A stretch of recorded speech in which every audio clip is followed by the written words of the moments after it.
An ode to jungle combat. You think you can escape from reality. I am reality. Everybody, it's time to jump back into 16, and these set of 13 episodes are crazier than the ones before.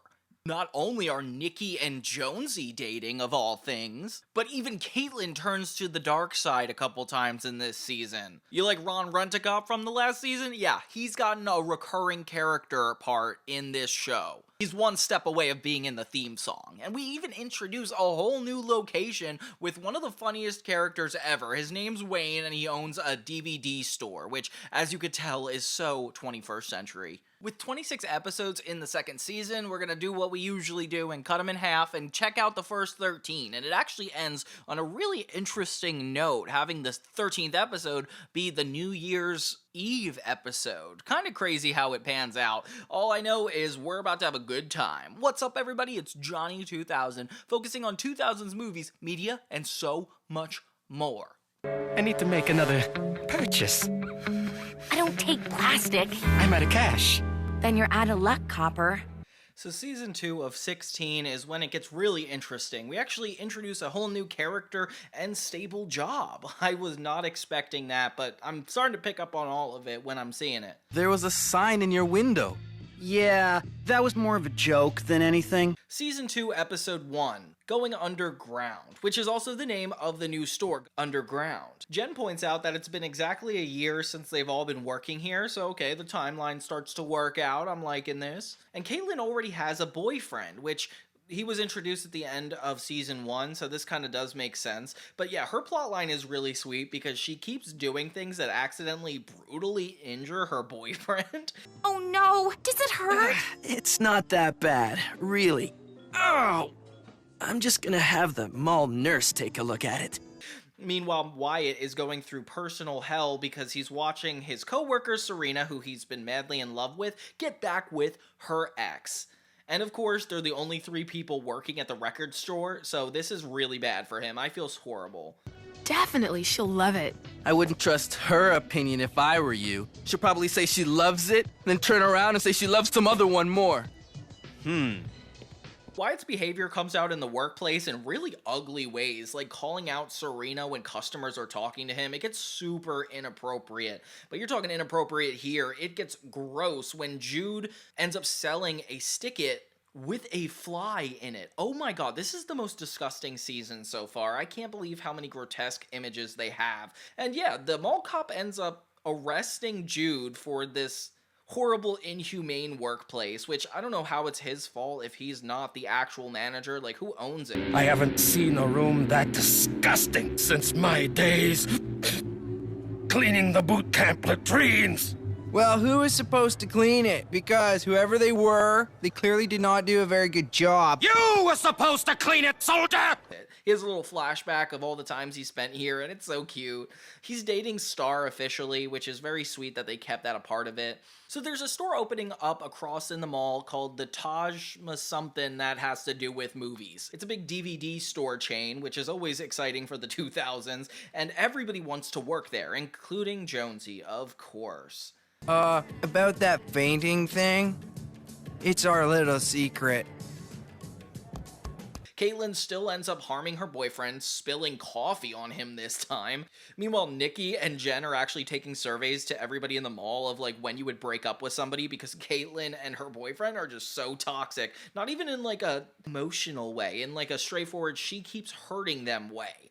You know, 2nd-degree burns, no biggie. Oh! Jonesy and Jude do not get jobs at the Taj Mahal movie store, and yeah, they're just screwed out of luck. Both jobless, and we're about to be really worried for this season. Meanwhile, Caitlyn and her boyfriend kind of have like a heart-to-heart moment where it's like not really about how bad she hurts him, it's just about their connection. She feels bad when he tries to kiss her, does a horrible job at kissing, and then yeah, she's like, is it bad to break up with him? Wyatt ends up losing his job completely because he goes on the speakers to try to proclaim to Serena how bad of a person she is, and this is way too far. Honestly, Serena's pretty nice with how far she let this go before Wyatt should have been fired. Like, it's crazy. I said, you're fired! Ouch. So all 3 of the boys are out of a job and apply to this new movie store, the Underground, where the manager is the epitome of like a film geek to a point where it's like he lives and dies by these movie titles. He doesn't even have any care for the business, just the integrity of the movie itself. And it's like so funny to see this like be made fun of. You know what? You don't deserve to own this movie. Come back when you've given it some thought. So he offers jobs to 2 of the guys. In the end, Caitlin feels so bad about, like, hurting her boyfriend so much and chases him with a knife by the end of the episode. I can't tell if they're broken up or what. I guess we'll find out in the next episode. Wait! Talon! Oh, man! And maybe I shouldn't have... All around, really fun intro to a new season, and seeing Caitlin with a new boyfriend, seeing Wyatt lose his job, like, there's a lot of stuff and reasons to watch, like, that I'm actually interested in. So yeah, 16 is off to a good start this time. Now the mall no longer feels like home. Now your friend gives me half as much foam. The second episode is Deadbeat Poets Society, and honestly, I'm just happy Jude is in a relationship. The whole group is, like, getting tired of Star, which is so crazy because she's actually kind of a sweet person. She's just, you know, talks a lot, no big deal. Jude doesn't care because he talks so little, so they're kind of a good couple. This episode is where Wyatt goes way too far, so he's still stressed out about this whole Serena situation. They're not together, and she's back with Chad, which I understand, but he's got so much pent-up resentment that it's almost dangerous, and everybody in the group reminds him that. 3-pointer. You've got to work on your free throws. Meanwhile, Jonesy, of course, gets a job at the pharmacy department. Don't you have to be qualified to do that? I can't believe he's actually doing something with prescriptions. That can't be legal. His boss tells him that there's customer pharmacist confidentiality, which obviously makes a lot of sense, but he's so inexperienced, how would he know that? I promise to keep all customer information confidential. Good. I'll be in the back. Meanwhile, Wyatt realizes he can't go back to his usual coffee spot because Serena's best friend works there. And yeah, Caitlin ends up coming in clutch for him, getting the coffee for him. And he's suspicious that she gave him less coffee than usual, which is definitely paranoia if I've ever seen it. Meanwhile, Jen has her consistent boyfriend, which is so cool that they're keeping the continuity with this. It's like her co-worker, and she notices that he's looking at other girls. Uh-oh. And yeah, she gets super jealous right away, which I did not take her for the jealous type, but it's really funny seeing her be that. No, I like blondes. So you were flirting with her? No, I help. So Jude notices how bad Wyatt's been acting, especially at his new job now that he doesn't work at the store anymore. And he asks Star to help Wyatt, which is actually so funny. So Star introduces him to this underground poet society, which apparently Coach Halder goes to as well. I'm surprised which characters are doing these things, but then again, they might just be reusing assets. I don't know. Defense! Thank you. So he finds a lot of strength in doing his poetry, which is actually really sweet. I love that it's not like an after-school program, that it's at the mall, which I couldn't imagine they actually did. If you guys have seen a mall that hosts after-school clubs, please let me know. So Wyatt's in a better mood and everybody's suspicious because he's never happy-go-lucky. That is off for Wyatt. So Caitlin and Jen decide to put on wigs and follow him to where he's going. They learn that his stand-up poetry, and of course they're pretty judgmental about it, with all the group laughing at him. He just wants to do this on his own. When the group confronts him about it, he's just it's pretty healthy to want to do something on your own outside of your friends, and of course he's insecure because they're pretty judgmental in this scenario. So Jen decides to keep wearing the blonde wig that she disguised herself in, and her boyfriend thought it was real, so now she's like, oh, now I have to keep up the lie. And it's how long would you have to keep this up, Jen? I don't know if you should do this. So the group makes a pact that they're gonna go to Wyatt's stand-up, but they have to make sure they're not laughing. Oh my gosh, this is such a thing you would go through as a teenager. I can see my friend groups judging my stand-up poetry for sure. So they head out to this event, and of course they have to keep things to themselves, but it's hard because everything they say is ridiculous. Do what you're told, soldier, or the machine breaks down.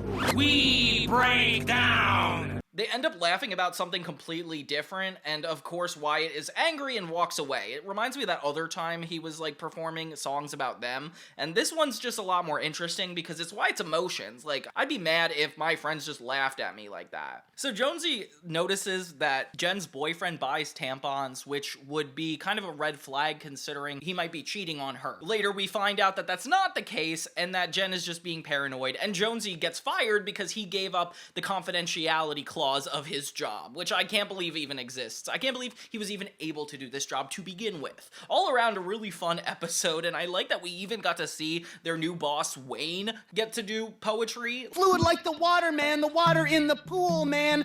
I'd dive in, but I'd probably drown because my dad never taught me to swim, man. Like, it's just such a fun outlet, and it's just so creative for Wyatt. He always gets the creative plot lines. At least this one isn't him embarrassing himself and getting himself fired. Like, at least he's going in a little bit of an upward trajectory. And Star's got some points in my eyes, because it's really thoughtful to take your boyfriend's best friend and help him get out of a funk. Like, that's a really good character right there. Why are you polluting my office, scum? So episode 3 of season 2 of 16 is called Career Day. Finally, the real pressures of being a teenager coming up, having to be an adult. We start off with a cold open that's kind of funny. It's Jonesy using the loudspeaker that belongs to the mall. And of course, he's approached quickly by Ron Rent-A-Cop, where he is forbidden from coming back in. This is such a funny start to the episode. It doesn't even have to do with Career Day. I don't know where they're going with this. I hold in my hand the results of our high school aptitude test, dude. Tick-tock, dude. So as you know, when we have these like aptitude tests, it always starts out with the main characters figuring out what they're gonna be and how they avoid the expectations. They did this on The Sweet Life of Zack and Cody, and that's the first thing I could think of. So Jude is told he's gonna be a spokesmodel. Jen is told she's going to be a snowboard shop owner, which is actually really exciting for her. Caitlin's told she's going to be a travel writer, which, okay, cool. She hasn't been doing well in English, but that's fine. Wyatt's going to be a food critic, which he already critiques Caitlin for her lemonade, which is so funny. And Nikki's going to be a sales associate, which is the job she has already. Oh my god, I would be angry too, Nikki. That is so not cool. It's okay. These tests aren't 100% accurate. Maybe it won't be so bad. I'm gonna be a travel writer. What? Jonesy decides not to read his, and he's just like, I do not want to be depressed about this, which is actually a really fair point. But the rest of the group reads it, and we don't get to find out what it is, so I'm curious about this the whole time. This feels more like a Nikki episode because she's the most stressed about her role, which is actually exciting. And he's critiquing customers for like this one specific movie they need to be watching. We get an interesting B-plot. We see the character Wayne, who is just this really disrespectful film critic guy. Do you have any spine at all? You know what? You make me sad. You're banned from the store. Get out. Out! I'm being banned for not complaining? That Wayne is one moody dude. Dude. No kidding. We've got to watch. And even tells Wyatt to keep an eye on this VHS tape that is super rare, and if it ever got into the wrong hands, they'd be fired, screwed, I don't know, they'd just be out of luck. Of course, that means Jude immediately has to give it to his girlfriend, Star, to rent. Oh my gosh, we're in trouble. You're gonna make Star one happy little lady. So everybody has their own reaction to this career advice. Like, Jen becomes more laid back at work. Nikki starts to have nightmare-fueled dreams where she's going to die at the khaki barn, which is fair, totally. And Caitlin is more of a poser than anything. She does not know what to write. Jude gets the attraction of the sushi guy who wants to use Jude as his spokesmodel. Kind of crazy because Jude is clearly not the ethnicity that would be represented in that culture. Really just dress him up as a fish. When Wyatt realizes that they ruined Wayne's tape, then they're like in for some deep trouble. They try to figure out a way to get a new copy and replace it just in time. But I've been thinking of myself as more of a spokesmodel dude these days. Ah, sports model! In the end, Wyatt thinks he saved the day, but he gave this tape to Star as well, and she taped over it. Oh my gosh, they're screwed in every department pretty much. Jonesy has an interesting plot. He basically distracts the security guard from coming into his office by using the intercom to send him off on different missions all throughout the episode, and it's so funny. Security, witnesses have spotted a kid peeing in the main fountain. Security, please report to the food court for puke spillage. Security, there's a couple making out in the photo booth. he ends up getting caught by the end, and when we finally get to figure out his career, we learn it's like a floral designer, and yeah, that's not that big of a deal. Nikki learns to accept that she may not know how she'll feel at this future job, and to kind of like be content with whatever it is. Jen realizes that she shouldn't be super confident and give up on life right now. It's all about, like, avoiding trying to see in the future too much and ruining yourself. Like, it's definitely the perfect teenage story for these characters. Maybe Nikki's right. Maybe I am shallow. Ooh, the new espadrilles are in. The next episode we have is Fish and Makeup, and I actually really like this one. I had fun with it. It's a very Caitlin and Nikki episode because they essentially break up. Ooh, the first friend conflict that like really like separated them, and that's this episode. They are just so sweet. Ugh, sweet like vomit. So we start off this episode seeing Caitlin and her new boyfriend, and they are just getting really annoying together. Like, they're so mushy-gushy, and even the khaki barn employees are like, that's so sweet. Nikki is getting super fed up with how much she's talking about her boyfriend, which is kind of an insecurity because she knows that her and Jonesy have not been connecting super well, so, like, of course she is against commitment. They try to get advice from Wayne about a movie, and of course he's, like, super critical about it. I don't know why he's so serious. So whatever you want. No, not whatever you want. Hand it over. Come on. Yeah. How long you two been going out? Jude has a pet fish in this episode, and that's his entire plot line, but it does actually wrap into the plot pretty well. We see how annoying Caitlin really is about her boyfriend as the group is getting more and more irritated the whole time. And it's really hard to tell somebody who has like a new relationship to stop talking, but honestly, it does get kind of overwhelming. If you guys have ever had a friend that like would not stop talking about something outside of the friend group, like it's a buzzkill energy sometimes, and it's going so far. Nikki, of course, is the most upset about it. I don't want to listen to your stupid stories because I'm not your real friend. In fact, we're not friends at all. And, of course, the one to speak up, which is so hard for the rest of the group to do. I feel like that's a normal group dynamic. Like, one person is, like, not afraid to be honest, and that's the one who, like, gets the worst rep. Caitlin even calls out Jonesy and her situation, which is not cool as a friend, especially since they're still working on it. Come on, Caitlin, not nice. Why? Because I don't have a boyfriend who helps me pick out pink sweaters? Did you just call me your boyfriend? So, yeah, they fully break up, and that's when the friend group, like, is not sure what to do. Like, Caitlin starts talking to Jen, and it's, like, no big deal, and, like, assuming that none of them are friends with Nikki anymore, which does not really align with what Jen thinks is appropriate. And then, of course, Nikki calls them, also confused. They make plans for the same night with, like, 30 minutes apart, and of course, they try to do both so they don't get either of them mad. Ugh. It's like this whole breakup scenario with the friends, like, they're trying to take custody of who is gonna get the group, which is kind of sad when you think about it. It seemed like you're in a rush. We're going to a movie. Oh, who is? Jonesy and Wyatt.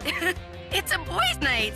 Jonesy gets a new job trying out perfume on people, and I can't believe how many times he's hit on this mother. This is so inappropriate. So I asked hot women, all women, if they'd like to try our new fragrance. Got it. Jude starts to get really protective of his pet fish, like critiquing Wyatt for eating sushi in front of him, and honestly, that's so funny. Dude! Everybody around Caitlin and Nikki start getting fed up with how much they complain about the whole situation, only complicating things way further. They try to do both hangouts in the same night, but you know what? It does not go super well, and Caitlin and Nikki get super suspicious, leading to a huge breakup fight. We're sorry, but you guys didn't give us a choice. So the friends just don't even know what to do at this point. They try a bunch of things that you assume would get two people back together, like normal stereotypical sitcom tropes, and they do it in a montage, which is actually kind of fun. Meanwhile, the friends point out that Jude's fish is not looking well, that maybe he's dead, and oh my god, it's so gross looking at that thing. He has like a really sad flashback, and you feel so bad for him. Aww.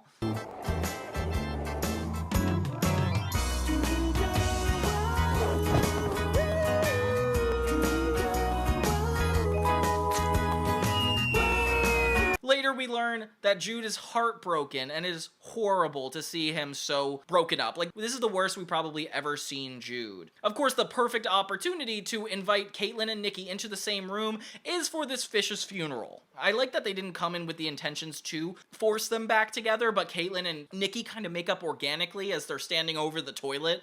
Yes. Fish was an awesome friend. and an all-around cool little dude. Fish was great to go boarding with, even though he didn't really like to board.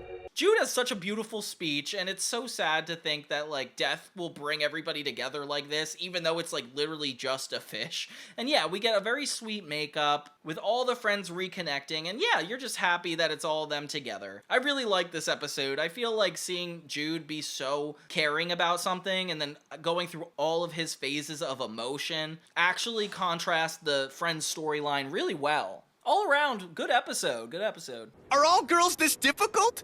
Just the ones with brains. Okay, next we have Awake the Wyatt Within, and oh my god, this takes him to a level that he just can't even come back from. We start the episode with Caitlin hearing from her boss that he's going away for a bit. Apparently he's gonna give her a bonus soon, so she's super pumped. Unfortunately, her blender breaks, so she's really worried she's not gonna get that bonus. Her objective in this episode is to just, like, fix it by the end.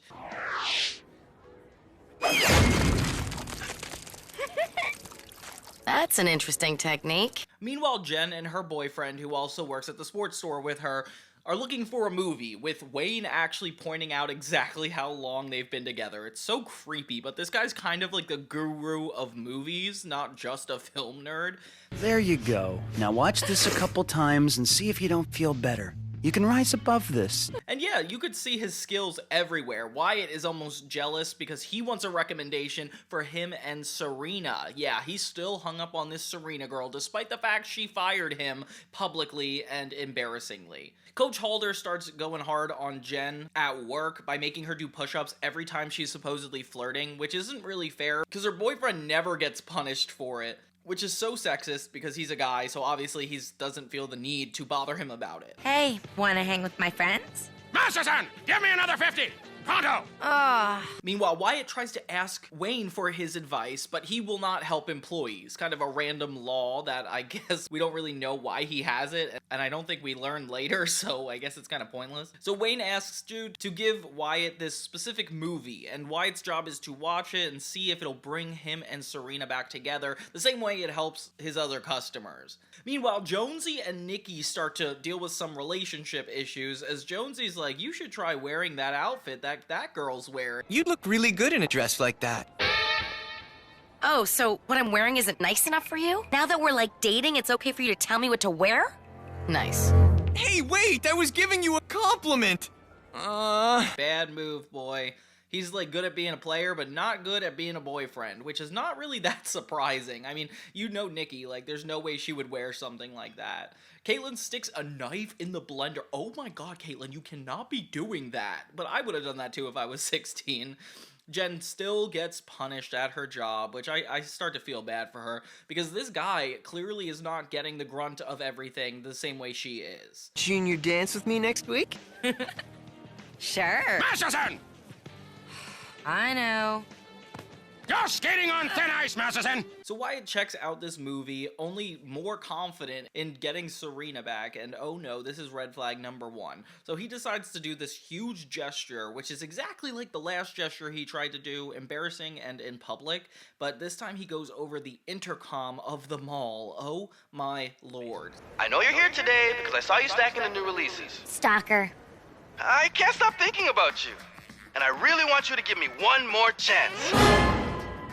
So yeah, he's just like begging her to go out with him again, and yeah, it's just painfully awkward. Even the friends feel it. Like, I don't even know what we're supposed to do here. Friends are super thoughtful, and they actually watched this whole movie with him, which is really sweet. They did not have to do it. And the movie doesn't really make any sense. It's just like about old people and frolicking in flowers. So the group doesn't really know how to respond to this or even give him advice. Like, it's just red flag alert. So Wyatt tries to figure out the meaning of the movie because clearly he misinterpreted it. So he starts interviewing people around the mall to see if he could figure out what this movie is trying to tell him. When he can't, he's like so embarrassed. He has Jude dress in a wig and actually ask Wayne what's up, but yeah, he doesn't give him an answer. And I was wondering, Yeah? what's the message of the movie? Jen gets really fed up with all the privileges her boyfriend's getting at work, despite the fact she's just constantly punished, which is fair. I think this guy should be sticking up for her a little bit more, especially since the coach is only punishing her. Like, that's not fair.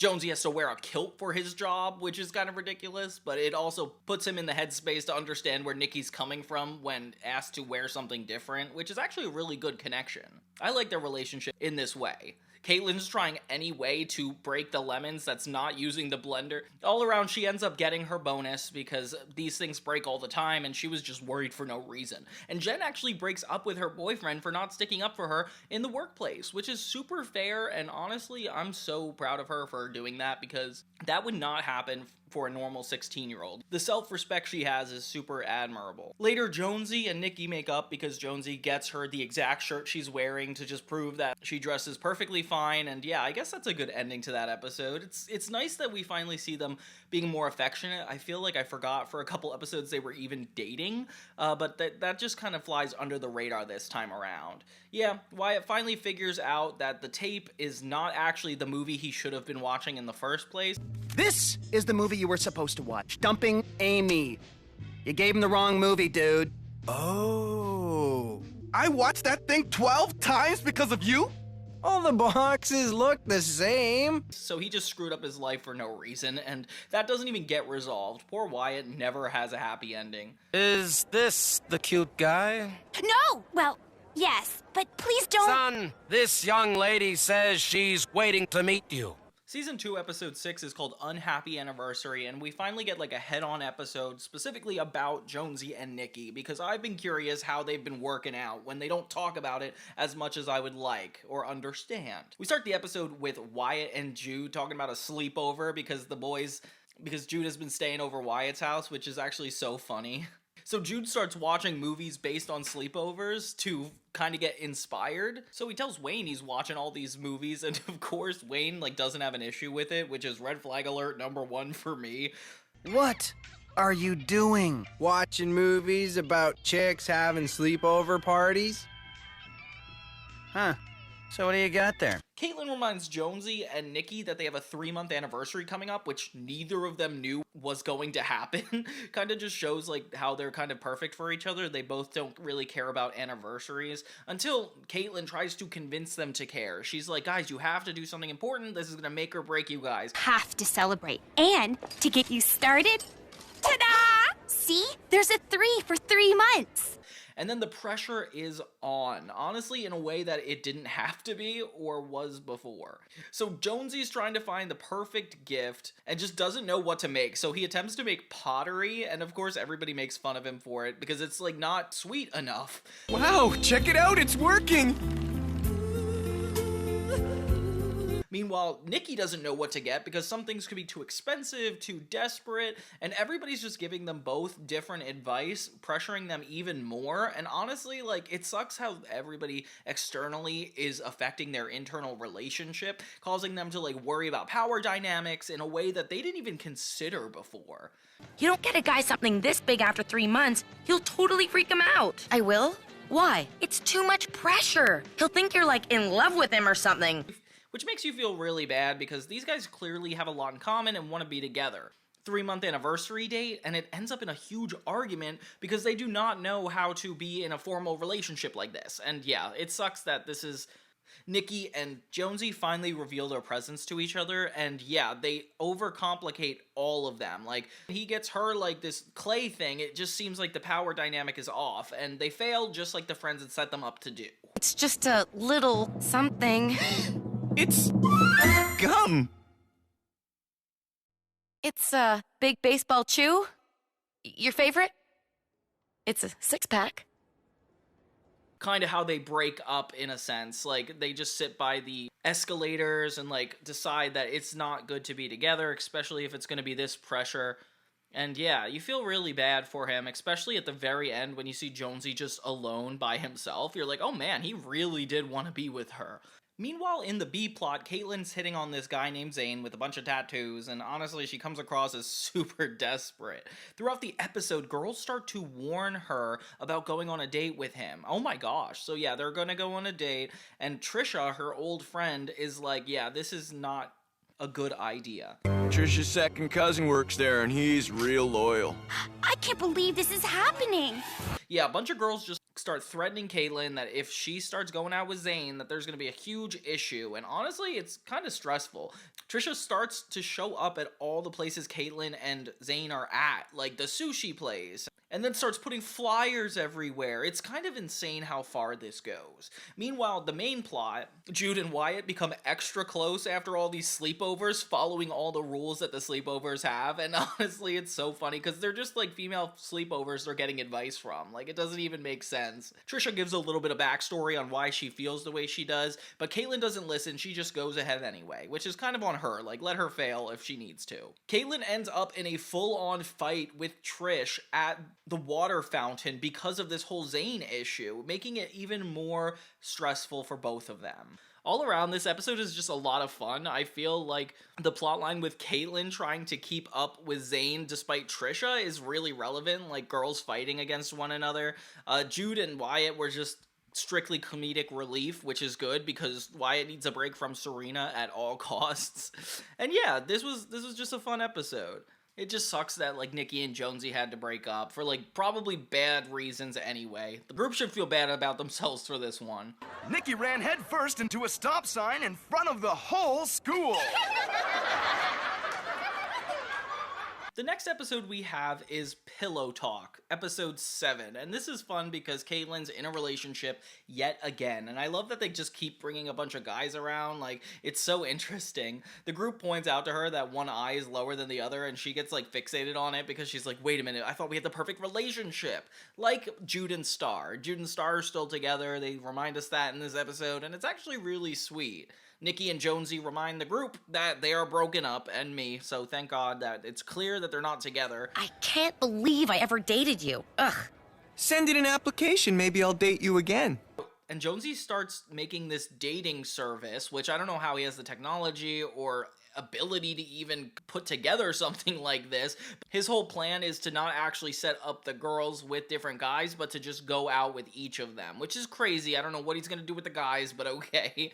So, when do I get to go on my first date, Jonesy? I've got a lot of love to give. Soon, Coach, soon! Meanwhile, all the friends kind of confide within each other about secrets they've all had, and it's kind of like a really nice, intimate situation where you and your friends can talk about things that happen that you're very ashamed of, but like you have the affirmations of your friends to kind of guide you through it, and it's very sweet in the end, with everybody sharing one of their secrets and giving each other comfort about it. Caitlyn's is the most relevant because she walks out in a bikini with toilet paper hanging out of her, which is so funny because of course that has to happen to Caitlyn of all people. And this is when she was friends with Trish, so it's like quite some time ago. Shut up, Steve. That's my favorite song. Mine too. Jonesy keeps going on dates with these girls, and he actually gets them to fall for him, so it's kind of insane. Meanwhile, Caitlyn realizes that her and her boyfriend should not have any secrets from each other, so she spills every secret that her and her friends talked about, except for her own, which is actually the most disrespectful part. Like, at least share your own story. Later, they go to a magic show where they hypnotize Caitlyn's boyfriend into telling all the secrets of her friends. Oh my god, and this is probably the worst thing I've ever seen Caitlyn do. People have tried to hypnotize me before, and I don't sleep. I want you to imagine that you are an announcer for the top-rated television gossip show, and give us the scoop. This just in. Jonesy went to a salon once and got a permanent wave. Dude, you did not. Tell me you did not. Also, like, it creates so much awkwardness between everybody. Like, I don't know, like, the fact that she was, like, the newest one in the group, too, like, you have to have a lot of gall to deal with that. And, of course, Caitlyn didn't even tell him her secret, which is ridiculous. Like, she is so rude. So everybody gets picked on by different people at the mall, and you start to feel really bad for them, especially since Caitlyn keeps deflecting it and is like, it's not my fault, and it literally only is. Like, she is the only one that let the secret out, so I don't know why there's even a discussion. If anything, all the teenagers come together to go against Caitlyn. As we all know, Jude got his first kiss last month, and boy did he blow it. He barfed in his girlfriend's mouth! Yuck! Which you actually feel pretty bad about, except for the fact she gave away her secret to a random person. Like, that's a big deal. So the friends end up taking Trish under their wing to try to get access to her most embarrassing secrets. They even have a video of Caitlyn with the toilet paper on her. So they bring her boyfriend to see it to make everything fair, having him like laugh and walk out. And she is just so embarrassed, but like it has to be fair. Caitlyn starts trashing everybody about their embarrassing moments. Best friends don't email toilet paper videos! Nice try. Okay, look, I know you guys think those stories are totally embarrassing, but they're really not that bad. Take Wyatt. So he built a creepy shrine to a girl. It shows how capable of loving someone he is. And it just feels like an attempt to save herself from embarrassment, but really she's like giving them a pep talk and starts to be confident within herself too. And yeah, the friends are trying to send it to everybody in school, which doesn't really feel like a friend thing to do, but then again, you know, like this friend group would be out of sorts if she could just get away with doing all that. So they end up accidentally putting her embarrassing video on the Jumbotron, and of course, it is just horribly embarrassing. But her and her boyfriend don't break up. Oh, yep, they do. They break up.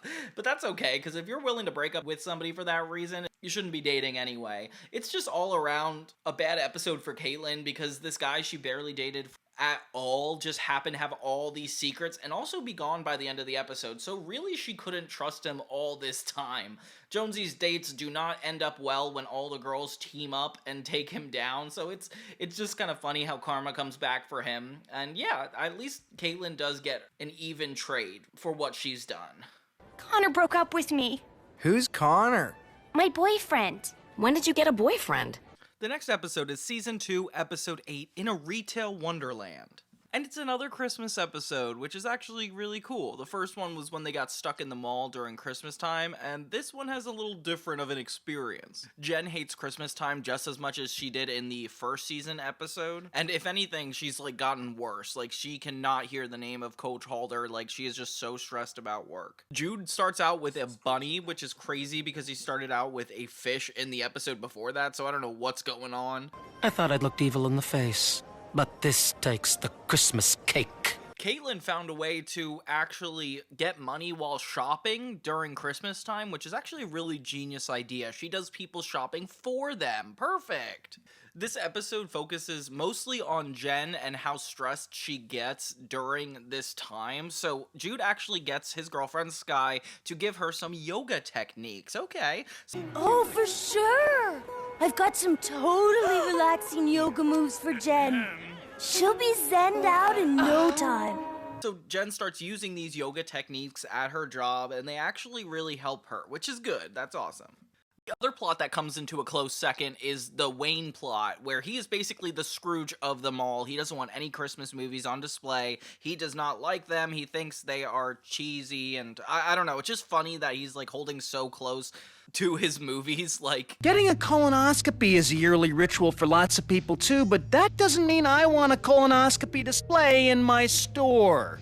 Nikki's plot is that her family wants to go away for the holidays to like Acapulco, and she really doesn't want to. She's like almost happy that Chrissy doesn't approve of her time off, so she just like goes with it. Jonesy ends up taking advantage of this whole situation to make a gift wrapping business, which is actually a good idea. It's just funny that Ron the Rent-A-Cop kind of gets recruited and he becomes a part of the team without even asking. We'll have them done for you in 20. We will? Roger that. Okay then. How come you're in on my action? Security may look heroic, glamorous even, but the pay is noticeably underwhelming. He just like inserts himself, which I would be kind of mad if I was Jonesy. I didn't ask to split the money. So Caitlyn starts to get really fed up with doing all the shopping for other people. She almost loses her will to shop and gets really depressed about it, which her friends are like, this is not a real thing. So she helps get Nikki into the holiday spirit, hopefully to help her own spirit, and gets her a fake tan, which ends up being half a fake tan, which is even more embarrassing. You only tanned half your body! What? Nikki, you were supposed to turn around halfway through! Well, nobody told me that. Wayne ends up going too far with Wyatt, making him work on Christmas Day just because he's so into the holidays. And oh my gosh, why is Wayne such a Scrooge about all this? He ends up falling asleep and having a dream about Christmas. And of course, the 16 characters have to be the main angels. We got Jen as the first one. You peed your pants during that movie. Yeah, I didn't want to miss anything, so I'd never go to the bathroom. Wyatt's the Christmas of the present, and then we got Jude as the Christmas of the future, and it's actually kind of trippy, but we get to see Wayne in his childhood. Apparently he just never went to the bathroom because he was so excited about toys. I don't know why that's a character arc, but okay. Behold! Why is everything red?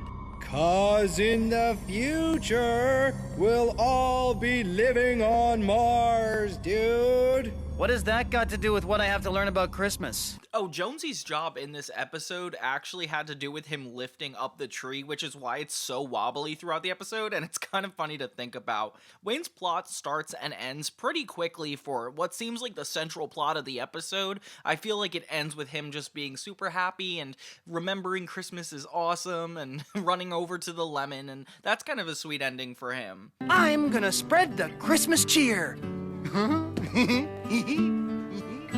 Okay, that was creepy. But Nikki is off to her vacation because Chrissy and the triplets did not want her to keep working, so I guess that she's just going on vacation. The episode ends with the tree finally timbering over, and that's kind of how everything ends. There's like no solution to whatever goes on with the Rent-A-Cop and Jonesy, but it's just funny that they have a little plot together that doesn't even go that far. We've got shortbread Uzis, chocolate grenades, and gingerbread security men. All around, I liked this episode a lot better than the first season's holiday episode, especially with Caitlin not being able to shop anymore, Nikki trying to get off. Like, they managed to put a bunch of stories in here and still pay them off. And the Wayne plotline is really fun. Like, I like that we get each of the main characters as different roles. Like, that's cool. Whoa. Why are people who are not us sitting at our table? Caitlin always saved our table. The next episode is 9, Losing Your Lemon, and this is kind of fun because it shows that they're really committed to the origin story of this show and how it was set up. We start with 2 fish that look exactly like Jude and Star, and honestly it's so cute. I don't know how these fish have full-on hair, but yeah, whatever. So Caitlin gets her credit card back, which she lost in the first episode, being the reason she became friends with everybody. I mean, it's not as shallow as it sounds, but it's also not as giving as it sounds.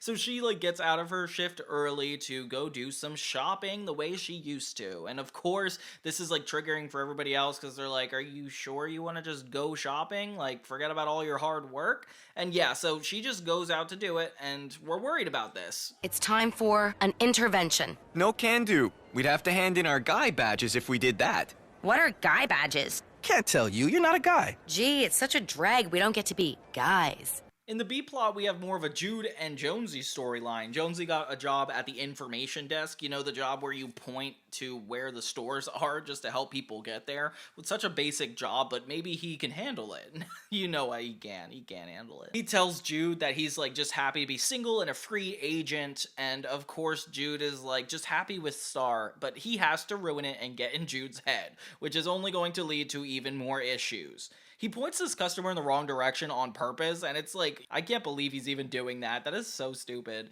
So Caitlin is cornered by Nikki and Jen, who are kind of throwing her a mini quick intervention where they're please don't do this. You're gonna fall down a dark path. And you're reminded that when Trisha starts getting all buddy-buddy with Caitlin again. She's like, hey, do you want to do this? All the stuff they used to do. And then we get a full-on shopping spree with the two spending as much as possible. And it feels exactly the way it did in the first minute of the pilot, where she is reverted back to her true self. And you feel really bad because you're she's come such a long way.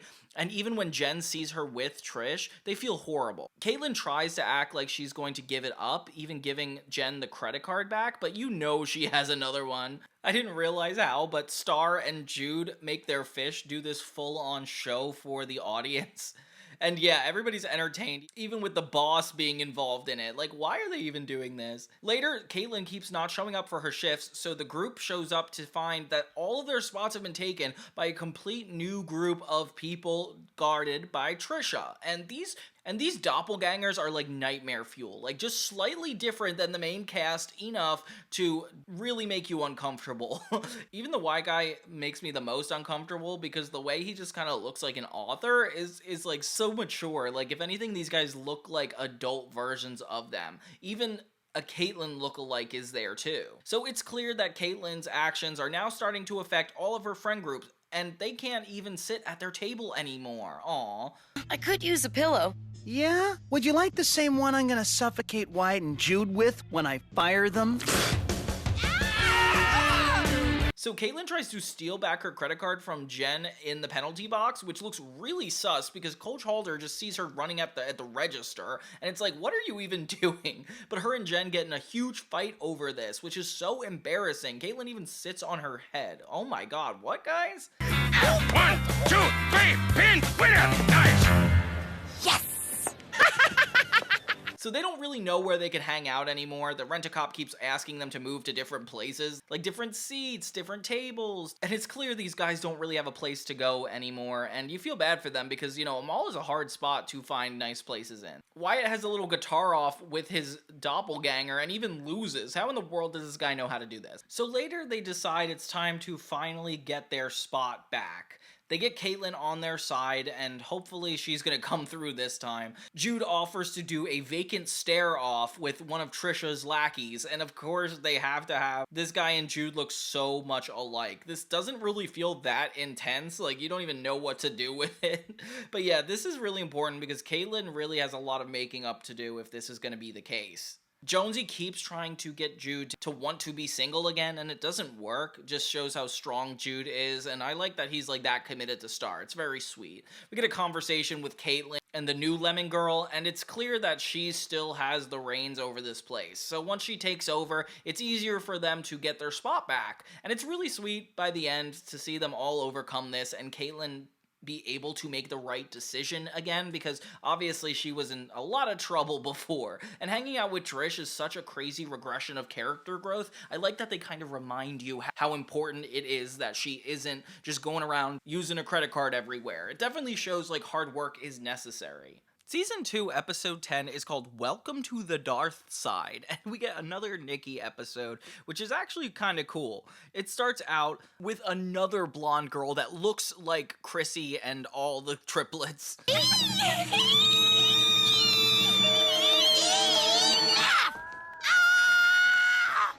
And this is Nikki's nightmare, like just having another employee that looks exactly like everybody else there. So she gets more and more fed up every day at this job. As you could remember, Darth in the Star Wars Club, works in the electronics store, has a crush on Nikki, and that doesn't really go away. He shows up to the store, and Nikki is surprised he's not here to see her. He ends up talking to Chrissy, and turns out she's a part of the Star Wars Club. Oh my. If anyone ever finds out I'm a member of the Jedi Knight Club, I'll die of embarrassment. Afraid of your Jedi heritage? You should not be. Gosh, so now Nikki has this giant secret for her coworker that like will essentially get her fired. Jonesy like thinks this is hilarious. Meanwhile, him and Jen are competing in the B plot to sell as many different things as possible, specifically jelly beans. The rent-a-cop ends up being like Jen's best customer, being obsessed with these jelly beans, going like haywire over not getting them. And it's kind of crazy how into it he gets. He's almost like a drug addict for these things. Those are the beans I had in my boyhood days. What's he doing? I'll take 2 boxes. Jonesy's ex-stalker comes by to go on a date with Wyatt, but he forgot who she was, so she ends up going on a date with Wayne. Oh my god, how old is she though? If she was old enough to date Jonesy, but then this 40-year-old man, this is just really inappropriate. I don't know what they're doing in Canada. Jonesy ends up accidentally spilling Chrissy's secret to the khaki barn about her being in the Star Wars Club, which actually gets Nikki fired. Ugh, probably one of the worst things to happen to these characters because of another character's action, especially since Nikki was getting so comfortable there. So she tries her hand in a bunch of the other stores at the mall, including like the Taco Shack and...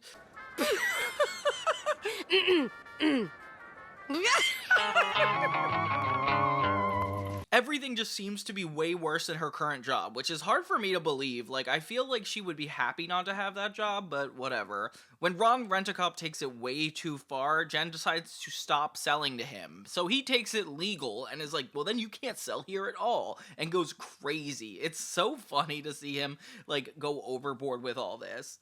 Oh, Nikki ends up working for Darth, which is so creepy because he is just not a fun guy to be around.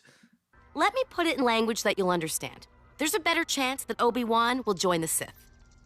I see. Nikki's uncomfortable because, of course, Darth keeps hitting on her at work, and she's like, maybe you should go out with the Taco Girl, because the Taco Girl clearly has a crush on him. So they give this guy a full-on makeover, and I want to say he looks better, but he looks like a child. I didn't realize he was this young, but it does make sense. Of course, the Taco Girl is uncomfortable with this. It's not who he truly is, so we have another one of those plot lines again. Put your cape back on. I love a man in a cape. They end up hitting it off because both of them like each other for who they are, and of course it has to come down to that. Meanwhile, the stalker ends up scaring away even Wayne, which is still a confusing concept all around. So the girls from the khaki barn end up begging Nikki to come back. The new girl keeps making too many commission sales, and Nikki never did anything, so she would be a lot more appealing to have back in the workplace. Oh my god, that's such an insult. You let us get all the commissions. Yeah, you're like so useless at sales. That's why we love you. Aw, thanks, girls. The Darth storyline is like probably one of my favorites. I just like the Rent-A-Cop situation even better. All around good episode. It went from like matchmaking to getting fired to working in the dark side. I don't even know what's going on. And just because I don't like you, you got anything to say about that, bro? By far my favorite episode of the season is Season 2, Episode 11, The New Guy. And why? Because it follows Ron the Rent-A-Cop more than any other character, and I am so excited. It starts with a new hire that is working under Ron. He's going to be his assistant, and Ron is just super excited to be extra intense over everybody. I didn't realize how much surveillance he had over the 6 main characters because he is fixated on what they do with their lives. It's so funny to think that his life revolves around them. The point is, you serve a higher power. If you say so. I do say so. So he shows up and tries to like threaten them at their usual spot, saying that there's going to be more security from now on, and he's going to keep an extra eye on them. Okay.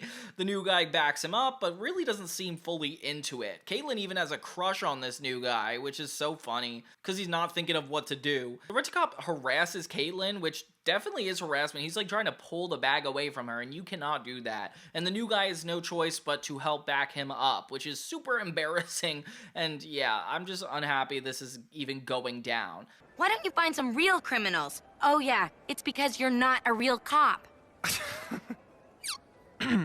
They write Jude a ticket for attempting to go down the staircase with his skateboard, and of course, like, you can't just do that, Ron. So he finds a reason to get each of these kids in trouble, only concerning them more and more that he's trying to control the whole mall. Jonesy's new job as a yodeler is just downright distracting in this episode. It barely has a point. I just had to point that out so it's not weird when you see what he's wearing in these shots, because it's weird for me. All the teens team up to try to take down Ron the Rent-A-Cop by making it look like there's an issue going on in every store all at once. Oh my gosh. I'm commandeering this vehicle.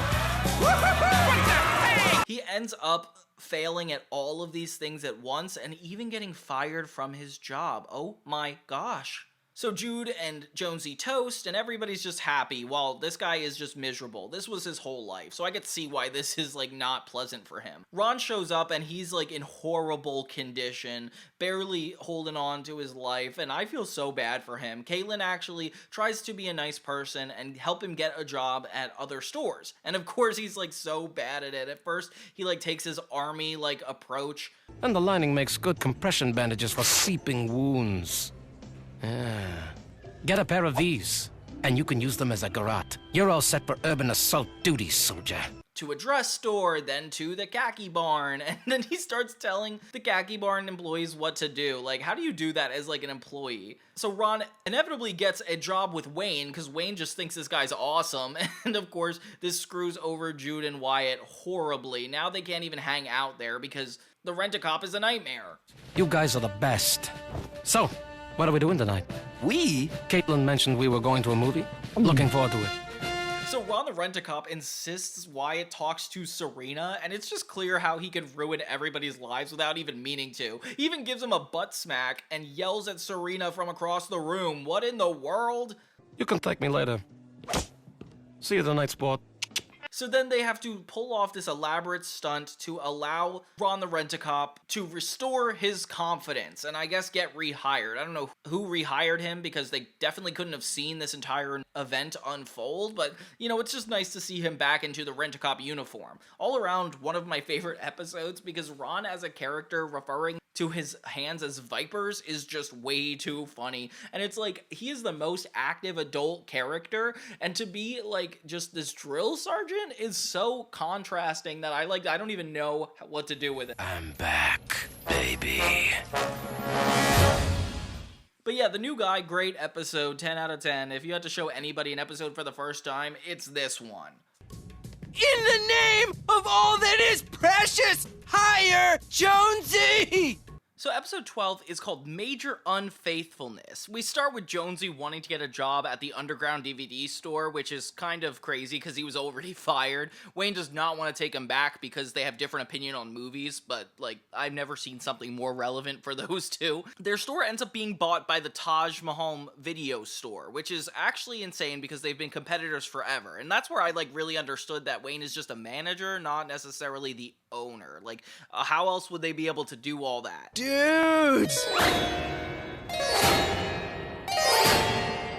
He didn't sell out to Taj Mahal Video. No way. He wouldn't do that to us. In the meantime, Caitlin ends up seeing a famous celebrity hair cutter, which I didn't even know people could be famous for cutting hair, but okay.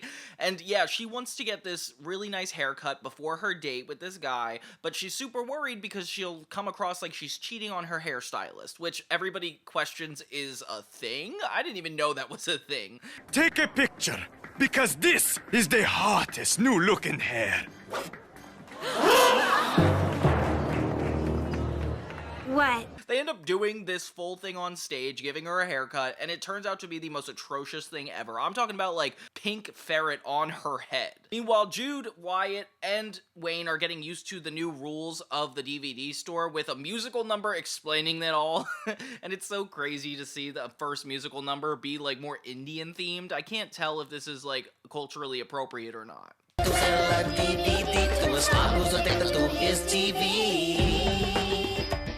So the three decide to sabotage the Taj Home movies by actually doing bad with sales on purpose. Oh, okay. Meanwhile, Caitlin is just hiding from her date the entire episode because she's just so ashamed of her haircut. She keeps trying to change it, literally even going to an afro, and yeah, it does not get better from here on out. She's essentially screwed. Somebody even says to her date that she's not going on because she's cheating, which she's referring to her hairstylist, but he doesn't know that, so he cuts off the date. Do you think she's acting kind of weird lately? I feel like she's avoiding me. All I know is that she was feeling really guilty about cheating on some guy.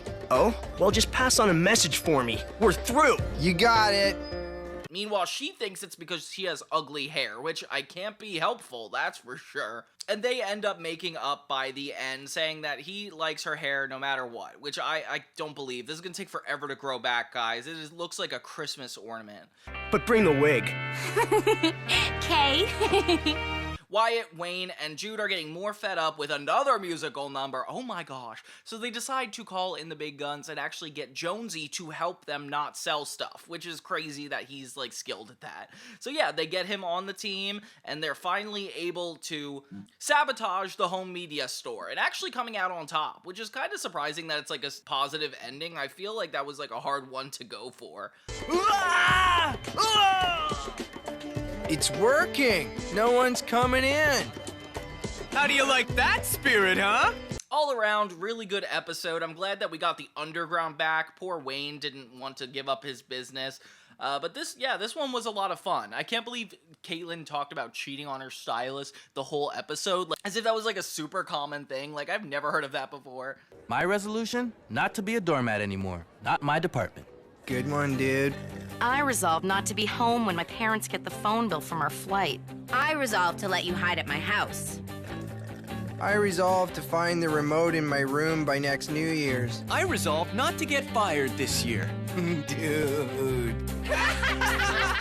The mid-season finale point is the 13th episode, since there's 26. It's called Midnight Madness, and this is actually a New Year's Eve episode, which I was excited to see. I don't see that in a lot of shows, so it's cool that they're doing it in this Canadian show. And this is another episode that I just genuinely feel bad for Jen about, because it pretty much wraps around this idea that they want to have a party for New Year's Eve, so they decide to convince Jen to do it at her house. What? It just so happens that Jen's mama and my papa are going out New Year's Eve, which designates Jen's house as Party Central. Jonesy is the one spearheading this because obviously their parents are together and he knows that they're not going to be there for New Year's Eve. So Jen pulls a bunch of strings for them to have an intimate friends-only experience this year, and everybody loves little intimate events like that. It's very sweet. Nikki is on the plane the whole time because she's headed back from vacation with her parents. One by one, each of the characters are tempted to pretty much back out of this Jen party despite how hard it was to get it going. Like, for example, Serena starts talking to Wyatt again, which is super disrespectful. Like, she is really playing with his heart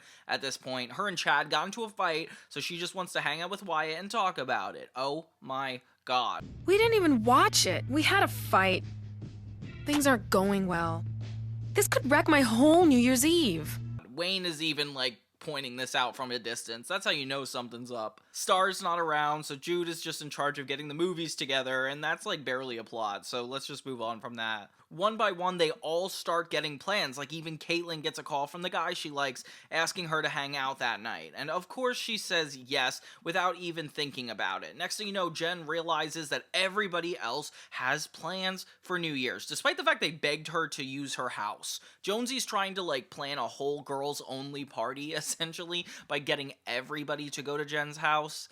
And he even pretends to be another person's dad to make it seem like all the parties on New Year's Eve are canceled, so they'll have nowhere else to go, of course. Found out that he's been planning a wild party while we're away. Oh, Well, the party is canceled, and my good-for-nothing ex-son is grounded. Christo just got busted.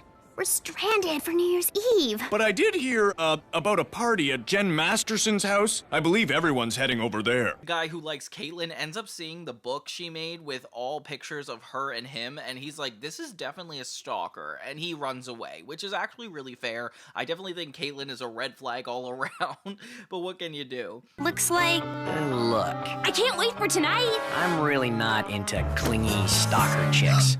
Jen is just upset because everybody chose something over her, and it's fair. I would be angry too, especially since Wyatt is, like, doing all this stuff for his ex-girlfriend who never really appreciated him anyway. Like, what's the point of trying so hard? So yeah, now Jen is upset and doesn't really want to talk to anybody anymore, and Jude's just like, just come hang out with me. And then everybody, one by one, gets their plans canceled, and they all show up to Jude's house. And okay, even Serena comes, which is so annoying because it's like, clearly they don't want to be here. She's about to kiss Wyatt even. That's how far she's going in this episode. I really don't like this character. Chad! Where are you, baby? Really? I've been thinking about you too, love. Where am I? Oh, nowhere special. They wrote her to be not super likable, especially how much she's taken advantage of him. Like, didn't she have a restraining order against this man? And now she's, like, gonna kiss him? I don't know. But then she ditches him the second her boyfriend Chad gets back, and his heart is broken. Everybody ends up being able to share the holiday together, and it's actually really sweet. They make it feel like a celebration of, like, a whole season, even though it's, like, halfway through another season. Nikki comes back just in time, and they check out all these old sweet photos, and yeah, make it up to Jen, because of course Jen is the one who deserves the most leniency in this episode. She tried the hardest out of everybody. All around, really fun way to end this middle video. Yeah, these sections of 16 episodes are a lot of fun with all the character development we get. I mean, Wyatt seems to be going backwards constantly, so I'm not sure how much he's gonna get out of this, but the relationship with Nikki and Jonesy really deteriorating is my least favorite part of this, because I feel like they're definitely meant to be together, especially considering they really care about each other and are trying, and also were very compatible and good friends. Like, I don't understand why this had to separate, but yeah, we got a lot of interesting sides of every one of the characters, specifically Caitlin, who regressed from going from her normal self back to her stuck-up, rich self from the original first season. Like, that was interesting. Jen was definitely taken advantage of the most in this set of episodes. Like, they just walked all over her every chance she got. I mean, but being the responsible one, you're definitely gonna get the lame character arcs. If anything, she does a good job at still being funny, despite the fact that she has dealt with the worst cards so far. My favorite thing is the Rent-A-Cop storylines being more adamant. Like, I love this guy so much. He's not just like a joke anymore. He's like a lot of the plots. And it's so funny the way it progresses. Philly over at Get Wiggy With It would be interested in a date. You do know that little Philly's a dude in a wig, right? You're kidding. I can't believe how far the second half of the second season of 16 really went. Like, honestly, it is borderline an adult show at a certain point, with characters being full on exposed to each other and betrayals that you would never expect, like Jonesy or Caitlin even. These characters are unapologetically insane. We do get some of the best comedy that I swear I've ever seen in kids' TV, so definitely a lot of confusing signals from this show on me. So without further ado, let's finish up the second season of 16. And if you like these videos, don't forget to subscribe to Johnny2000 or Johnny Tunes. Let's dive in. Take a little more. I lost 10 gallons of blood once in battle. This girly bag is for girls. Episode 14 is Waiting to Exhale, and honestly, this is a really impressive episode all around. So it's before the malls even open, and Jen and Caitlin are coming to get in line at Albatross and Fitch. And of course, like, they just have to spend more time at the mall, as if they don't spend enough time here already. Try 6 hours. It's gonna be a long day. I'm Tad, and this is Owen. I'm Caitlin. I'm Jen. Hey. Hey. Hey. Hey. They get into an argument with Trish, which is Caitlin's old best friend, and oh my gosh, just more drama ensues. It reminds me of waiting in line for a Nintendo Switch 2. I was outside the store for Best Buy, like, for hours. Caitlin and Jen find attractive boys in this line as they're waiting. The entire episode takes place just in this line for them. Orange. Fine. We won't have any orange. Fine. Caitlin's formed relationships with people before, and like sometimes they're short, sometimes they're multiple episodes, but in this instance, it's like one episode, but like over the course of like 20 days. Walking by, and you were staring at her. You were staring at her. See? The girl with the big head saw the whole thing. And Caitlin, of course, needs Jen to play the wing woman so she knows which one she likes, and of course, they have to get the attention. In the B plot, Jude gets really addicted to the donuts that are being sold at the blood drive, and oh my gosh, yeah, when you get blood taken out, you know, you get sugar to restore your blood. I don't really know how it works, but Jude keeps finding new excuses throughout the episode to come back, whether it's like wearing wigs, putting different things on. Did you just give blood again? Heck yes. These donuts are so good, and they're free. They're not free! You're giving them your blood, dude! Jonesy just has a fear of blood, so multiple times he cannot find himself accepting the needle. He wants to come across to his friends like he's not scared of blood, so he tries his best to get this sticker without necessarily donating the blood, and it doesn't work out super well. And Jude, for some reason, can't even let him borrow a single sticker. I don't know why Jude is being so selfish in this moment. Meanwhile, Caitlin and this guy really hit it off, pretty much being the early stages of a relationship the first time we see them, and then the second time she is even further into the relationship. Jen is like a good friend and supports Caitlin even when they break up. So what are you saying? I think we need to take a break. You mean break up? Yeah, I don't think I'm ready for a serious relationship after all. Jen, Dad broke up with me. They get into an argument about having kids, and like, for some reason, this just is not going well. Jen and her boy don't seem to have too many conflicts, which is so anticlimactic. Jonesy eventually does get over this, and Jude gets super sick. Oh my gosh. Yeah, even though Jonesy had to get tricked into it, he manages to make it work. Mom? Dad? Dude. What happened?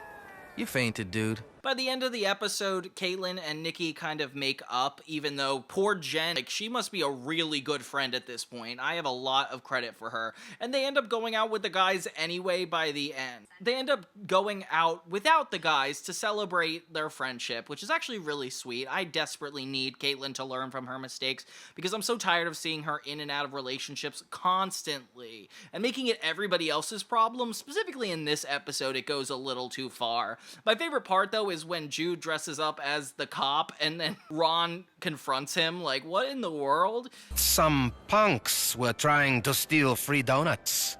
You wouldn't know anything about that, would you? The nerve. Yeah, this one's an interesting one. I just like how creative it is that they're just waiting for a sale for most of the episode. Like, what a clever format. I'm going to put a hex on you. It's a big, free, psychic world out there, sister. This next one really bothers me, especially from Caitlin's point of view. Like, she's been selfish in the past, but this one's going too far. It's called The Hunted. Nikki is at her job at the khaki barn when this really attractive guy hits on her, and she feels like one in a million, even though her and Jonesy are, like, just recently broken up. I guess we're not going to talk about that too much. And yeah, she shows interest in this guy, and I'm here waiting to see if he gets jealous, but that doesn't turn out to be what the episode's even about. That's him, isn't it? Him? Who? Nikki's new crush, Hunter. Ugh. Caitlin wants to give Nikki advice and is like, hey, like, maybe I could ask him out for you, because if he's interested, wouldn't that be awesome? Good idea, Caitlin. You need a wing woman in this mall, huh? I know we already did the fortune teller plot line, but for some reason, Wyatt and Jude bring it back. In the B plot, when Jonesy's ex-stalker tries to call the store with Wayne. This is not, repeat, not the psychic hotline! Man, that's the 14th time today that Lydia chick has called! I'm surrounded by idiots. And yeah, suddenly Jude puts this giant thing on his head and they start acting like they're predicting the future and telling the future, which is so funny because I'm watching That So Raven. Then people start calling for advice, like Coach Halder or Lydia the stalker. Seize the Sunday marathon, dude.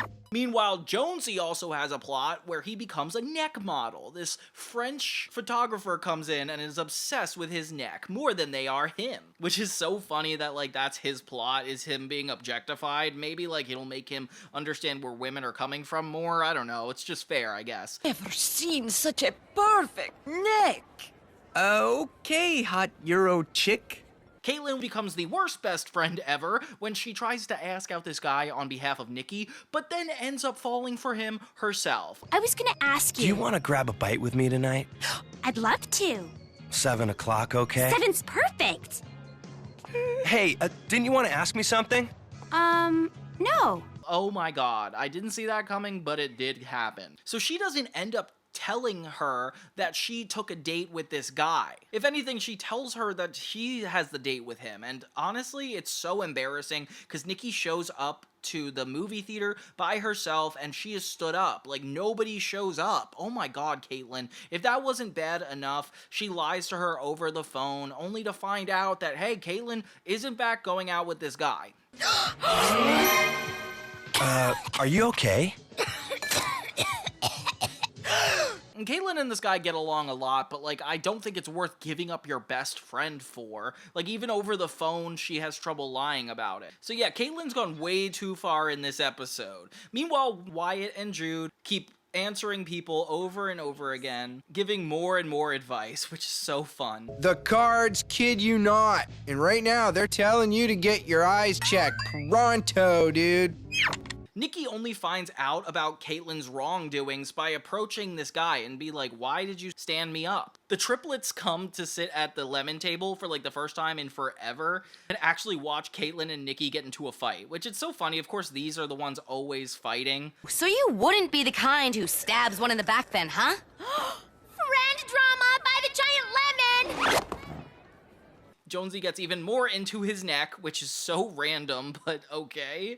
We're still waiting on Caitlin to do the right thing, but you know what? He's just such a bad person, going out with more and more different girls. Like, it just seems like he does this to everybody, which actually causes Nikki to want to forgive Caitlin, which I think is letting off a little too easy. I don't think Caitlin's a good person after this, especially since she ends up getting stood up by him. Like, that shouldn't be the reason that they end up reconnecting. But hey, at least Nikki's got a big enough heart to excuse the whole thing. All around, like, definitely push the characters to extreme limits, except for Jonesy, who has a neck this whole episode. I don't know what that's supposed to mean. Why didn't I sign that $1 million neck insurance policy when I had the chance? Excuse me, I have to go drown myself in a toilet. Moral of the story is don't go on dates. Oh, and I guess Coach Holder gets new glasses because of the psychic.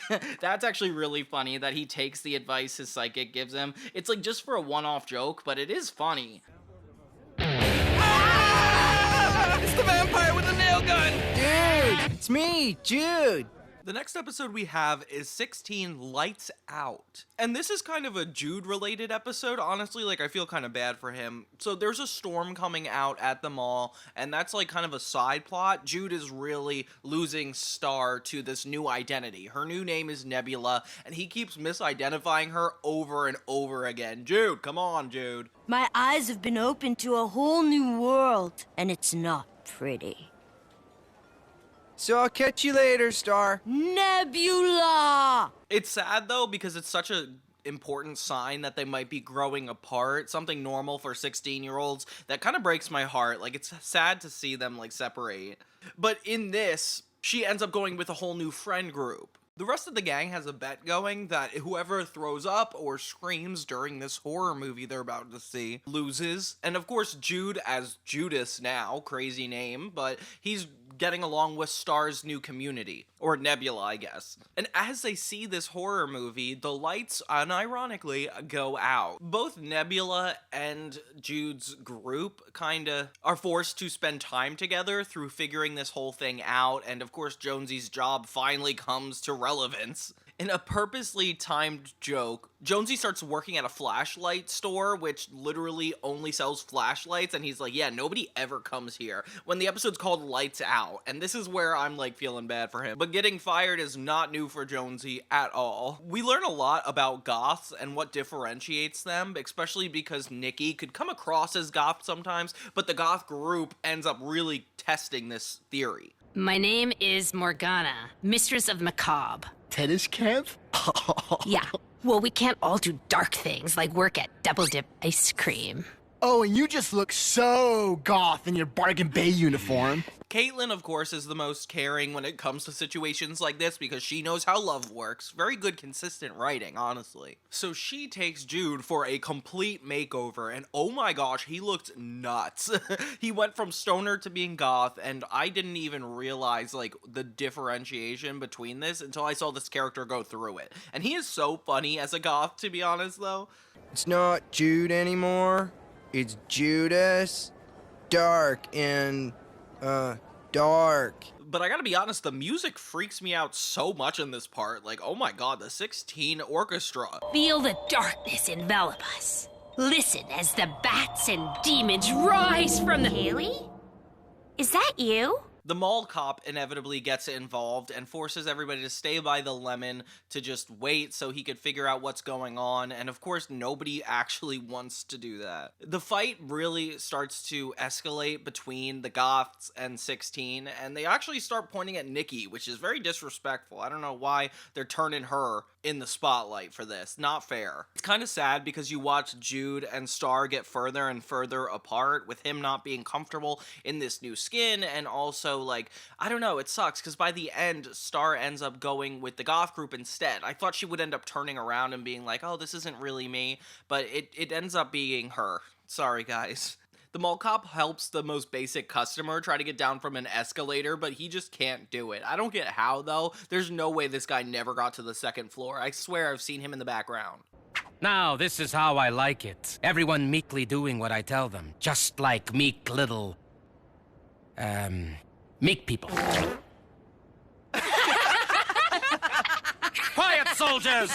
Both groups really start to get along given the circumstances. It kind of reminds me of like the Breakfast Club in a way, where all these like different people start to bond over the same inconvenience.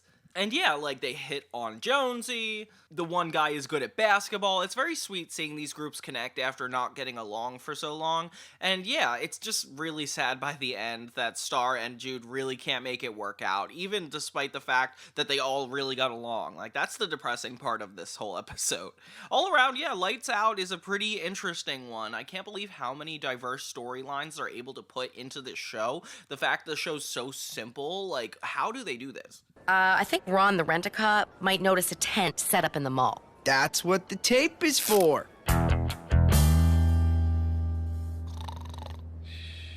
The next episode is called A Ding from Down Under, and honestly, this one is really fun. It starts out with Jude forming a relationship with some random girl over the payphone at the mall. A very interesting plot line and a funny love story. It reminds me of like having long-distance relationships from people you didn't know just because of social media online. God, it was so weird in the 2000s.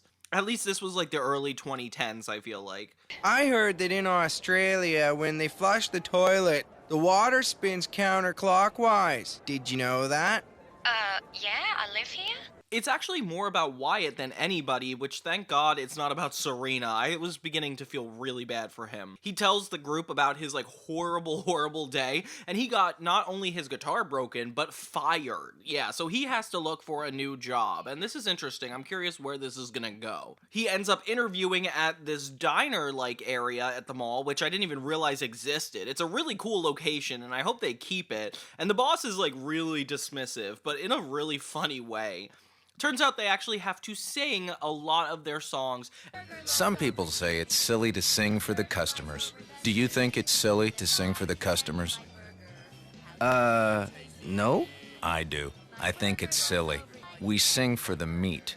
And this guy believes that singing makes the food better.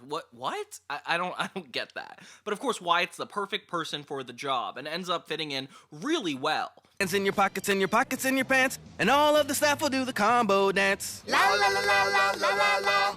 Meanwhile, Jen is suffering at work because Coach Halder and the other employee keep shooting her with paintballs, using her as practice, and I don't know how that's possible. They're the owners of the store, but there's no way they could just make up rules like that, right?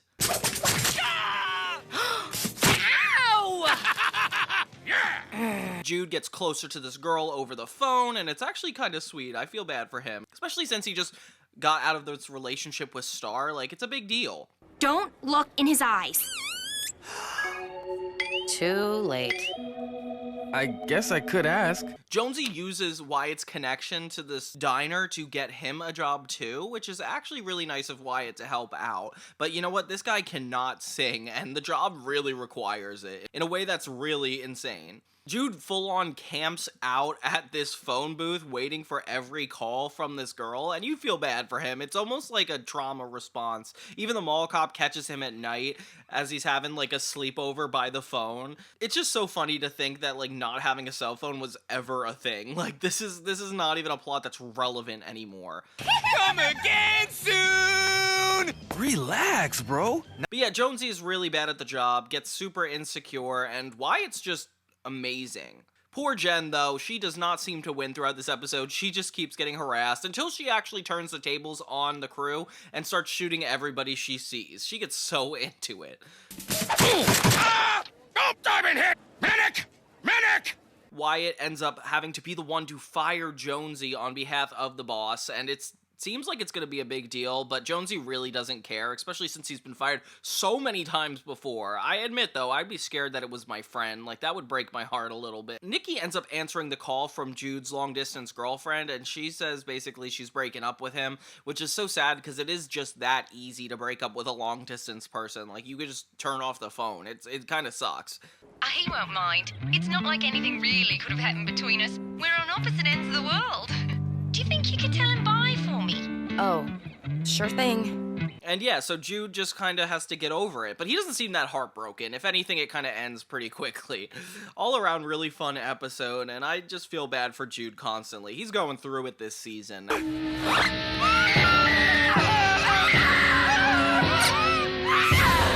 The next episode we have is called The Wedding Destroyers, and it's more of a gender versus gender episode, as they do so well. It's with Jen and Jonesy's family. They're like coming together closer to the wedding, and if complications are happening, especially at the age of 16. This also happened a lot in other Canadian shows like Life with Derek, Degrassi. It's just like parents coming together and the kids having to get along. I just feel like it's so much more common in the Canadian shows than I've seen in the American shows, which is very confusing. Courtney makes an appearance back for 16, and that's kind of cool. Like, at least we have the consistency with Jen.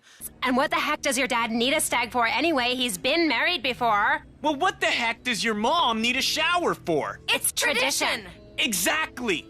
Yeah, and we get to see her mom for the first time. Also kind of cool. They're getting ready for this whole wedding, and they have to do it side by side with all the boys. And there is a lot of complaining going on. We did not resolve this last time we heard about this. So yeah, of course the girls are on Jen's side, while the boys are on Jonesy's side. Both of them have traditions, but they like to express it in different ways. And I don't know why they said they listen to girl music all night, like as if girl music's different than guy music. Like, we clearly all listen to very similar music. Maybe it was different at the time, but I don't know. In the B-plot, the Khaki Barn girls keep accusing Nikki as stealing. From now on, you carry this into and out of the store with all your belongings in it, so we can see them clearly. You're kidding, right? I wish I was. Wait, no I don't. Because, I don't know, she's just like a crab all the time, so I don't know why she would be accused of that. It's not really fair when you think about it. Jonesy, we get to see his brothers, which is actually really interesting. Of course, they're little perverts. I wasn't expecting that. They keep trying to see the girls, like, under their skirts, which is kind of accurate to how guys were at that age, being, like, really curious, but it is kind of scary seeing it out loud. Like, you do not get away with that behavior now. So yeah, they're trying on all their stuff, and even find out that the same night they're having, like, the shower and the parties for the events is going to be at the same venue. Oh my gosh. So yeah, as the wedding creeps closer and closer, things get even more complicated.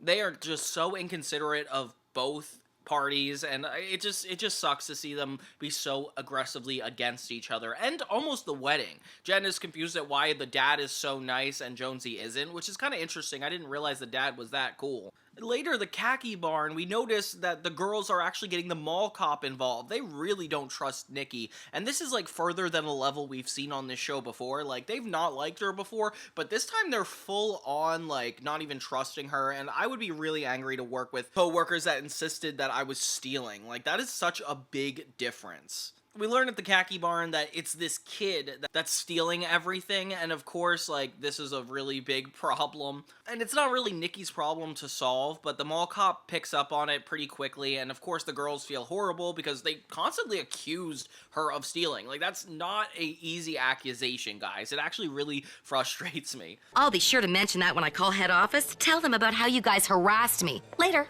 Wait! You can have any shifts you want, and unlimited elite washroom usage, and 2 extra breaks a day! It's interesting because we switch out the regular 16 cast with Jonesy and Jen's families, so it's cool seeing it all come together this time around, and seeing, like, the personalities of each of them. Things get kicked up a notch as everybody acts inappropriately at the dinner table, pushing things way too far, and the parents realize that this is a really bad idea, and together their families don't really work out super well, which is actually a really nice realization. If they want to be mature, like, I don't know why they even have to tell them they're calling off the wedding, especially this close to it. Like, you couldn't pick up on the fact that they were not vibing before. Like, when I say I really have to pee, I really have to pee. You will let the girls into the washroom when they have to pee. Deal. The kids come together and are like, hey, like, please get married. We want you to be happy, and it's all sweet. But hey, they could have just waited 2 years and got married after this. I don't know why that had to be such a big deal. But yeah, they end up getting married by the end. All the genders get along. Congrats. And Jen's dress breaks, and that's kind of how the episode ends. Jen could never get a win at all. We don't even get to see the wedding. We just kind of get like a nice pan view, and then friggin' mall cop Ron was there. I don't know what he's doing there. One heck of a good cake. And all the 16 characters get to come. Okay, cool. So yeah, at least we got like a nice little event outside of the mall. Seeing Jen and Jonesy get along again is really sweet. I like that it's not really a love story, it's more platonic, and he has like more of a thing for Nikki. Like, that's a really good consistency point. All around, really fun episode. I like that 16 is really mixing it up, and yeah, they're surprising me with how intricate these plot lines get. Look at that cute butt. I know, right? It looks like it's made of granite. The Lords of Malltown episode is definitely another Caitlyn being a bad person episode, honestly. That's all I can really break it down to. She has a crush on this guy who wears suspenders and a really weird hat. I don't know why he's so attractive to her, but they really share a vibe. Good for them, I guess. The only issue is he comes with his best friend who is really nerdy and not super nice. He doesn't have any redeeming qualities, and it's so funny because, like, Jen keeps getting roped into going on dates with both of them. He's the genius behind such classic comics as Nitro Bob Kicks Butt and Nitro Bob the Man, the Legend. We'd love busy. To. And yeah, this guy doesn't want to hang out with Caitlyn one-on-one, which I don't understand at all. Like, is that really a good idea? And so, yeah, Caitlyn keeps using Jen over and over again just to get them to go out. And, you know, you think they'll branch off on their own, but they never do. We're here to trash your house! Jonesy tries to keep his job a secret because he becomes the mall janitor, which, yeah, honestly, he's running out of jobs at this point, so I don't see why that's an issue. Does that cleaning guy look familiar to you? Yeah, a little.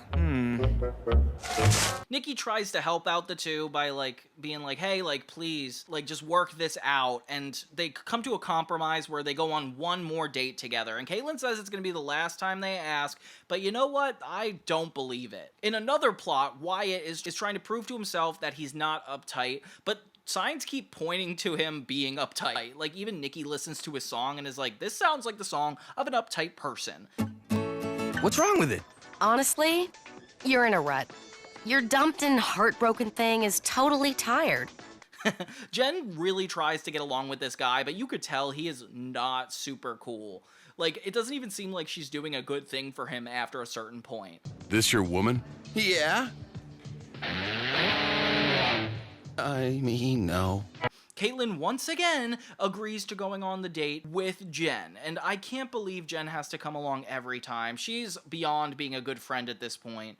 They finally notice Jonesy and see what he's up to as the janitor, and they just have a field day with it. It is so funny. Jude convinces Wyatt to go down the escalator on a skateboard, which is the craziest thing I've ever thought, but at least that kind of makes it seem like he's not uptight anymore. Oh, Sky's barely been in some of these episodes, so it kind of makes me miss it a lot. In the end, Jen finally has enough and walks out on her date, only for this guy to break up with Caitlin. Oh wait, no, that's not even what happens. This guy has so much back knee, and she realizes the guy's not worth it, so she just cries. Okay. You broke up with Billy because of a pimple on his back? There were like 20. So you forced me and Carl to sit through 2 double dates to help you hook up with the one, and you go and dump him for a skin condition? So yeah, Jen did all of this for no reason, and I would be super upset if I were her, but at least Caitlin got something out of it. A bunch of dates that just didn't work out. And I don't think that's a reason not to be together, but okay. Yeah, so the episode kind of concludes with Wyatt singing a song and not being as uptight as he's always been. So that's nice. At least a character is going in a positive direction for once and not being stalked by Serena, which, as you can recall, happened many episodes. For the now, I live for the now. I guess the karma at the end of the episode is Jen reveals that Caitlin paid for all of these dates and none of the guys did, which, oh my god, that's so frustrating. Like, they went on so many dates, but yeah, it just goes to show, like, Caitlin being a bad person can only get her so far, and I hate how much they push this character. Like, she has to grow a little bit, right? Poor Jen. All around, really fun episode. At least we got some Jonesy comic again. Wanna tell me how rank I smell, huh? I don't care about your job. Can't be any worse than working at the tacky barn. The next episode is 20, Jonesy's Low Mojo, and honestly, this one freaked me out because I thought it would be addressing Nikki and Jonesy's relationship again, which in a way it kind of does, but it doesn't really have to do with it as much as I thought. It starts with Wyatt and Nikki going to the coffee shop, and there's this really disrespectful worker named Stone that really doesn't want to work there. He's like anti-establishment, very, very close to Nikki, and they don't get along right off the bat. This guy sounds like you. I dare you to drink a plain medium regular coffee and see if your world comes tumbling down. You are gonna make me that latte blender, boy. Or else? Or else I'll get your sorry butt fired. Ooh, now I'm scared. Actually shows a lot of good chemistry for them because they don't like people anyway. I can't believe how similar they are. Like, they're very well written to be opposites. I mean, I'm glad Wyatt's still working at that burger place. Thank God he still has a job. Meanwhile, the main plot is Jonesy at this arcade. He basically needs to keep his reputation as the highest score on this game. And yeah, it apparently means the world to him. So for some reason, it's his whole primary focus for this episode. Yeah! Bring it home to Jonesy! Oh! Did you see that? Pure genius! Jonesy's line. He can't talk right now. What's your name again? Jen?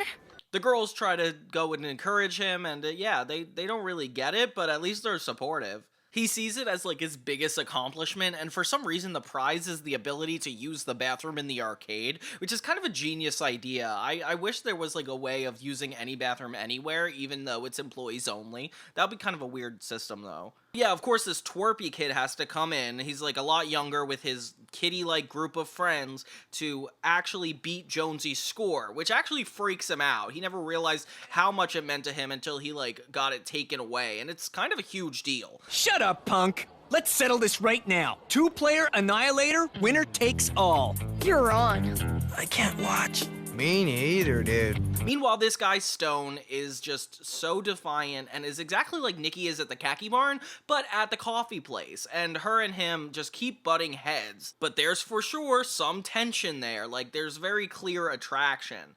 What? Don't tell me the sharpest tongue in the mall has nothing to say. I'm Stone. Nikki. Nice to meet you.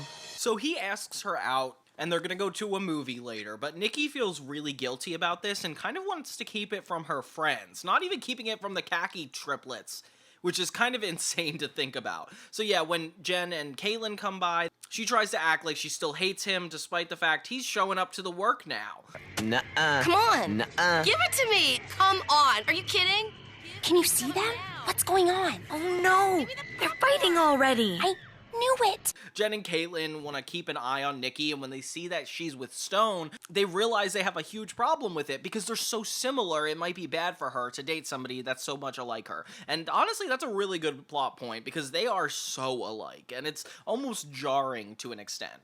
Meanwhile, Jonesy is getting really insecure that this guy keeps winning and beating his score. At first, he's like joking and like using this puppet squirrel to interfere. Come on!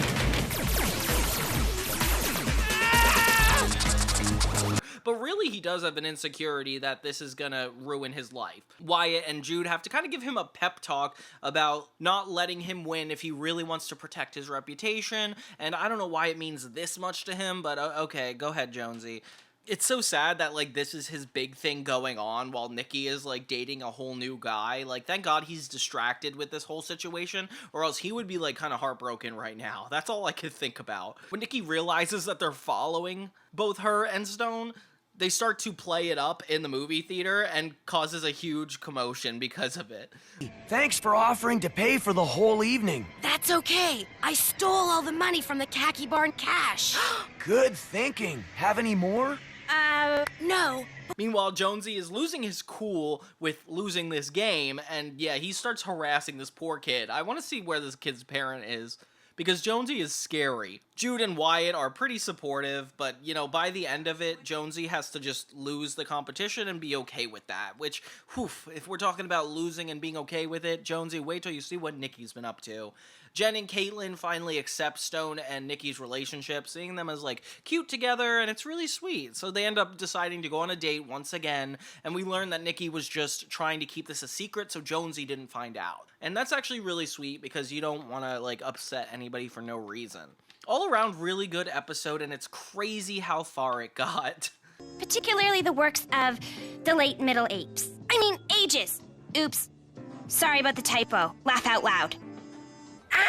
This next episode, I feel like crosses lines that I haven't seen crossed on this show in quite some time. It's called Smarten Up, and in short, it is about Caitlin pretending to be a college student to date a college guy, which is definitely illegal at this point in time. But back then, it was like almost normal to date up.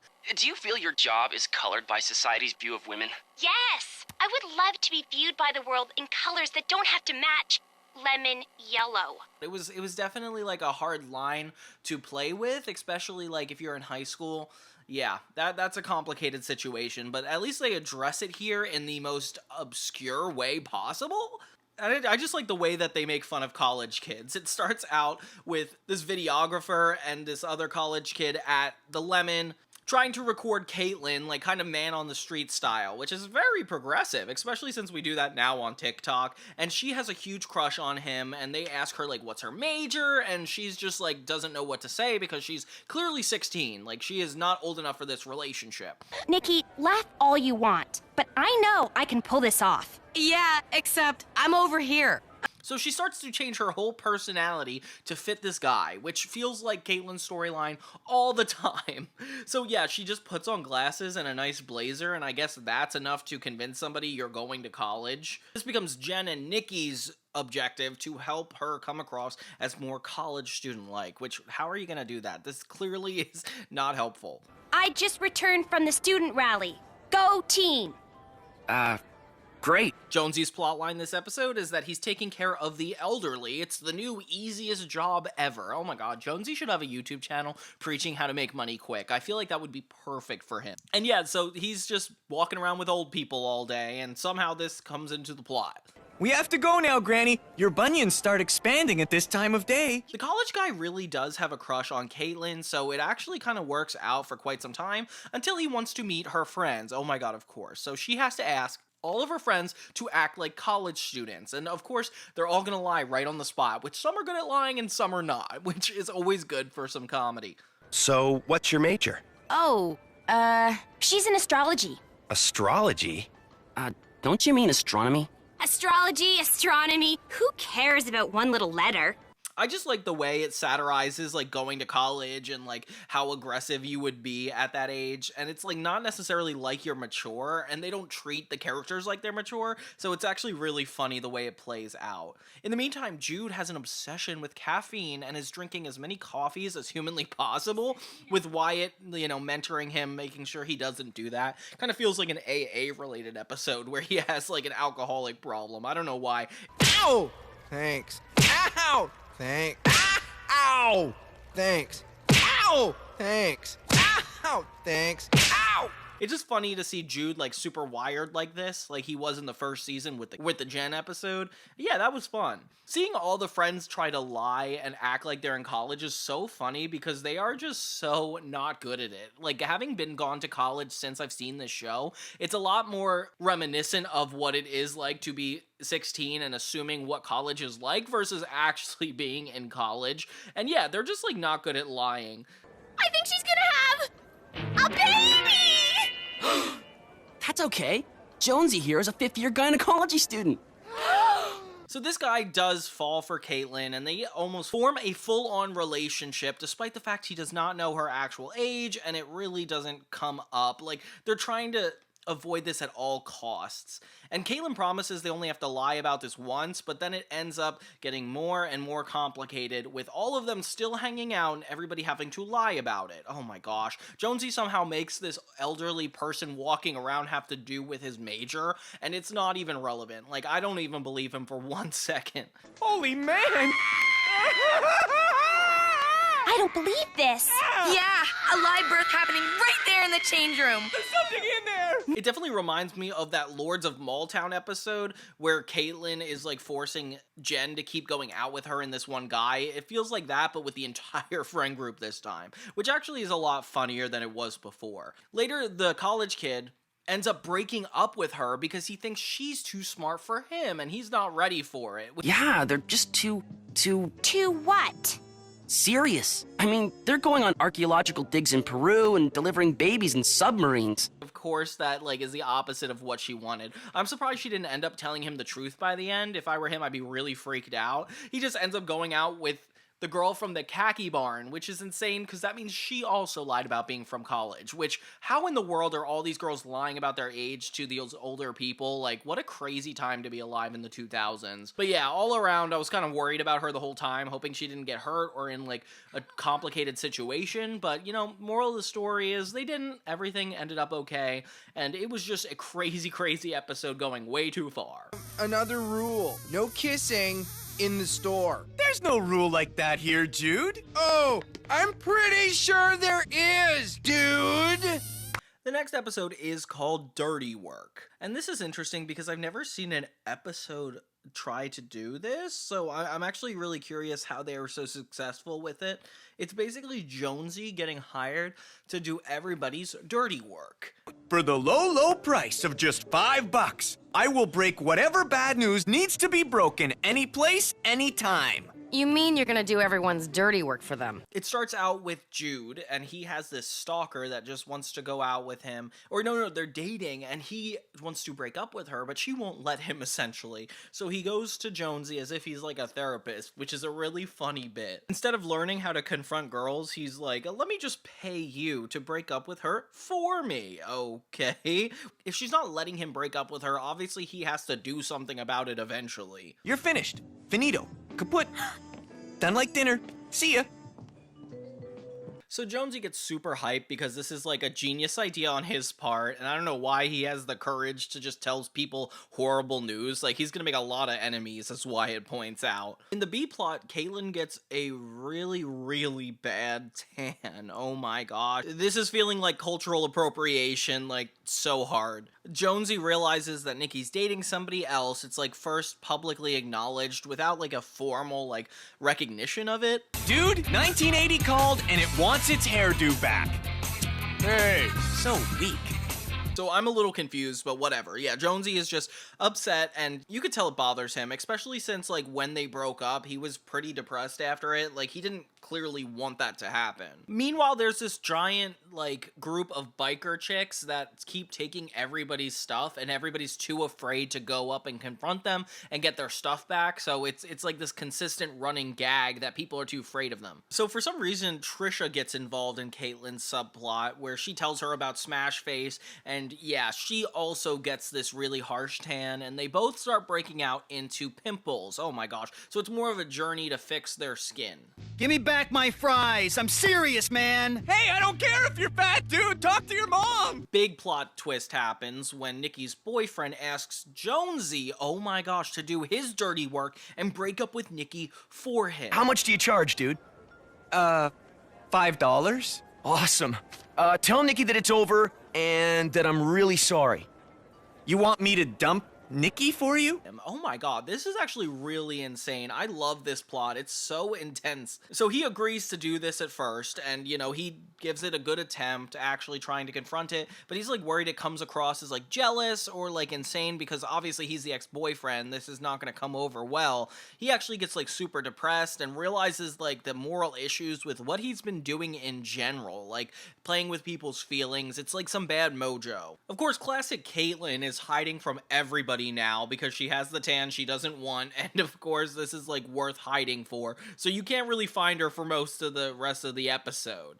Please tell me it worked. Please tell me it worked. My skin looks exactly the same! No, all fine wrinkle lines around eyes are gone.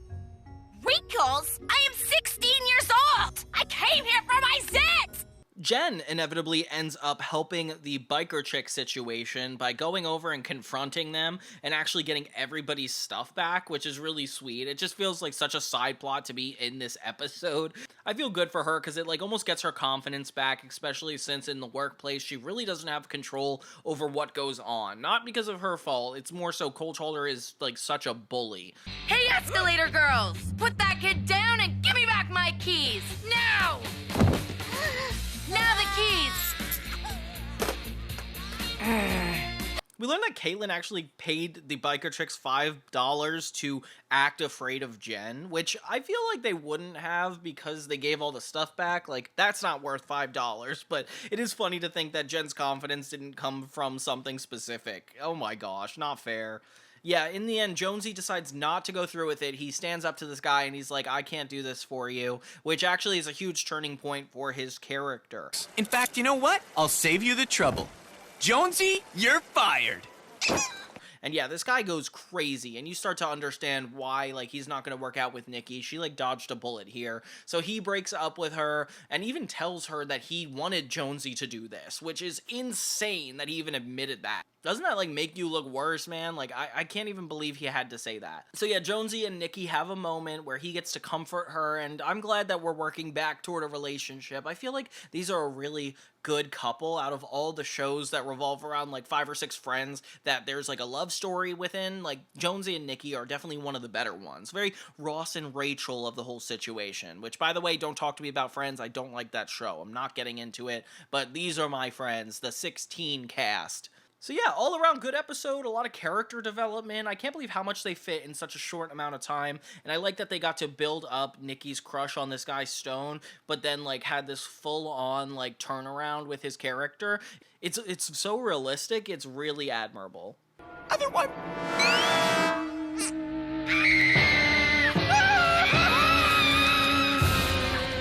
The next episode is Overexposed, and this is where the show starts to feel like an adult show for me. Like, I definitely think this would happen to a 16-year-old, and it's cool that they cover it, but honestly, it feels so much more mature than I was expecting. It starts with Jonesy and Jen living in the same house. It's clearly not getting along. They're fighting over the bathroom, and he accidentally sees her naked. Oh my gosh. So they both freak out, and it becomes a huge deal, with both of them kind of like getting together before they approach their friends, and they're like, what do we do about this? They're wildly uncomfortable. It's not a great situation, even though I bet he's hit on her before. Like, this shouldn't be that surprising, but yeah, he's also traumatized. At least they're going about this very communicatively. I just saw Jen completely naked.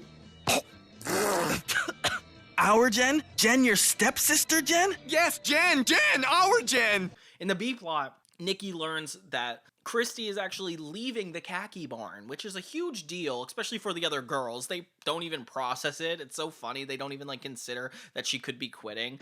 Which means I'm leaving the barn. Okay. But yeah, by the end, they end up in tears. Jonesy goes to approach Jude and Wyatt about his whole situation, and he's in a horrible mood. He doesn't know what to do. All he knows is he can't tell Jude and Wyatt, and of course he does immediately. It's horrible. Jude, for some reason, is the king of this whole situation. He's like, just picture fries and a burger, just to, like, every time he visualizes it, just to, like, fix the situation. It's so funny to think that even helps. The ice cream cone morphed into Jen naked. I can't get the picture out of my head. Maybe just stick to burgers then. She comes clean to Nikki and Caitlin, and of course Nikki's like, why is this a big deal? Like, I feel like she's flashed people before, which it's true. That's happened in other episodes. Remember my thumbnail for the second half of this first season? Yeah, that we talked about that. She starts hyperventilating, and her friends really come through for her, and honestly, like, I feel like the situation is so serious in a way that, like, you wouldn't expect it to be, and that's actually really nice that they're giving this some serious attention. Meanwhile, the two twins at the khaki barn start having trouble, like, finding their individuality, so they start copying Nikki of all people, and they, like, look to her for approval, like, if they're rude enough, and of course Nikki is taking this power to her head. Kirsten! Check out Hostess Girl.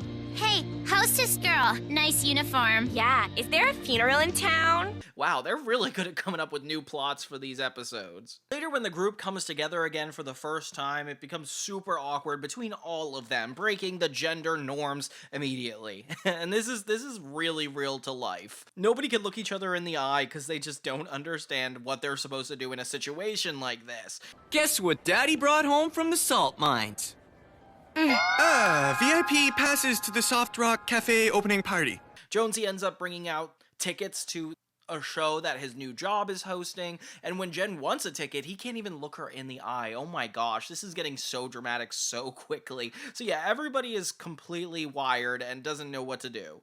I've never felt more bad for Jen than any other time in the series. Like, this is horrible, and she's really reacting to it in, like, a negative way, like, showing how traumatized she is. Oh, gosh, poor Jen. Like, she doesn't deserve this, especially since it's just an awkward miscommunication. Like, nobody really wanted this to happen. It's just, it's all around a bad vibe. That's easy for you to say. He didn't see your bod. Okay, let's get to the root of what's really bugging you here. Is it that he saw your bits and pieces? Hey! Or that he's gotten to see more of you than you've seen of him? Jude ends up going out of his way to get a job at Wyatt's job just so that way he could eat the food that he throws out just to not waste it, which kind of reminds me of, like, being told that Dunkin' Donuts throws out the donuts, so you try to go to the store so that you can get the free donuts. Yeah, I used to work at Insomnia Cookies, and I got their cookies for free, so that was a good gig. It's so funny that this is even coming up in an episode that really doesn't cover this at all. Like, this is clearly not the priority of what she's going through right now, guys. What if I start to picture her naked too? But you haven't seen her naked. I have a pretty good imagination. In the end, the manager from the khaki barn comes back, and Nikki kind of has, like, a traumatic response to it, where she's, like, trying to keep them to be her minions, but she can't fight anymore. It's too late. She had her power trip, and it's over. So in the end, Nikki is like, okay, maybe this is just a competitive thing, which is a really good connection, considering that Jen is more bothered by competition than necessarily the embarrassment of it all. So she's like, we need to see Jonesy naked. And I'm like, oh my god, there's a reason this was not on Cartoon Network, and I can completely see why now. Besides, I just saw a picture of you naked, so now we're kind of even.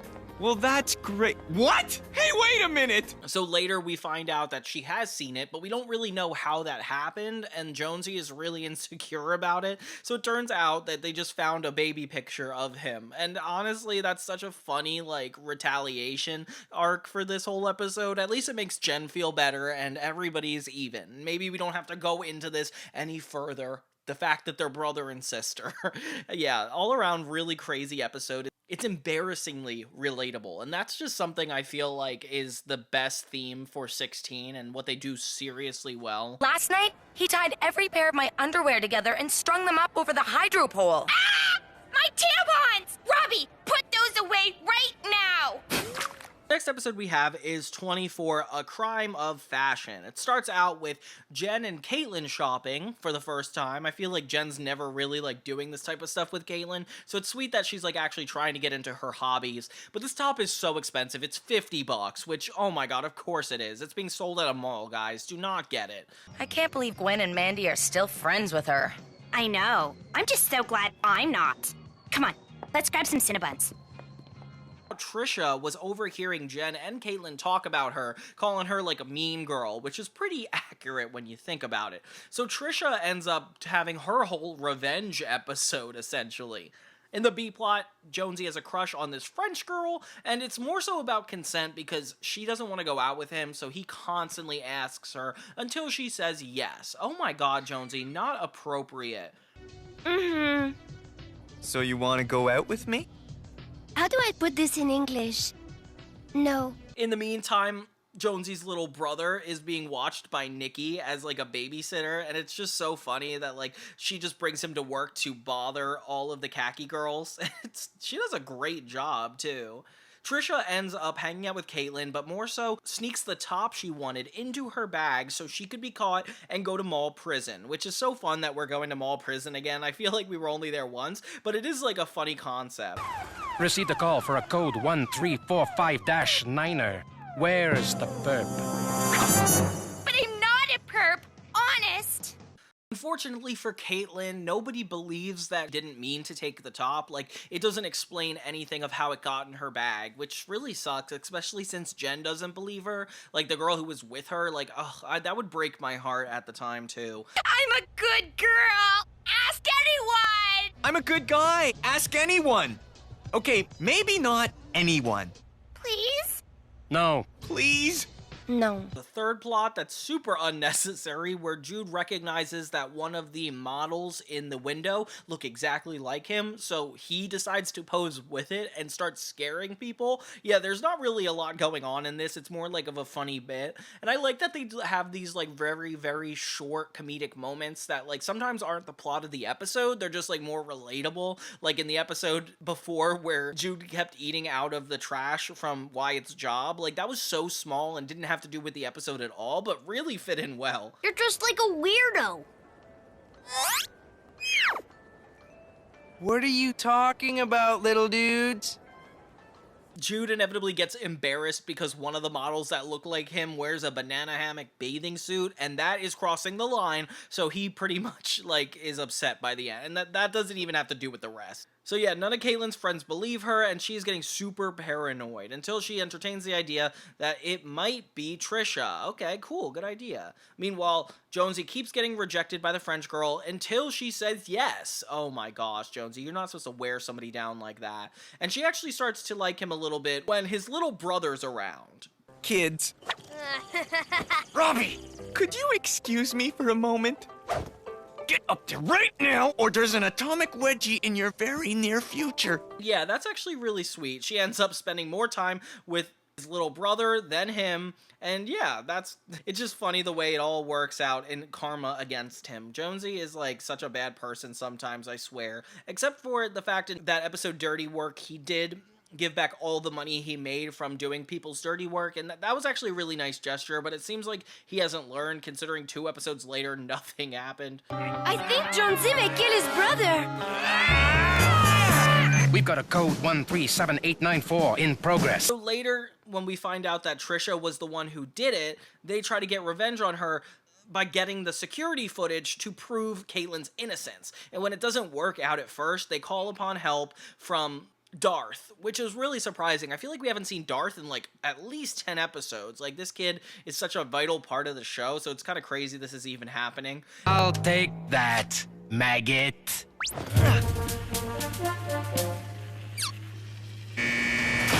And yeah, so they end up getting the footage, and the mall cop is able to put the blame onto Trisha. So yeah, Trisha loses this episode. Good for Caitlin. And yeah, that's just how it kind of ends. With Jonesy pretty angry that the girl didn't end up going with him, but his little brother. Good episode all around. And at least Caitlin got out of that situation. I was really worried for her for a second.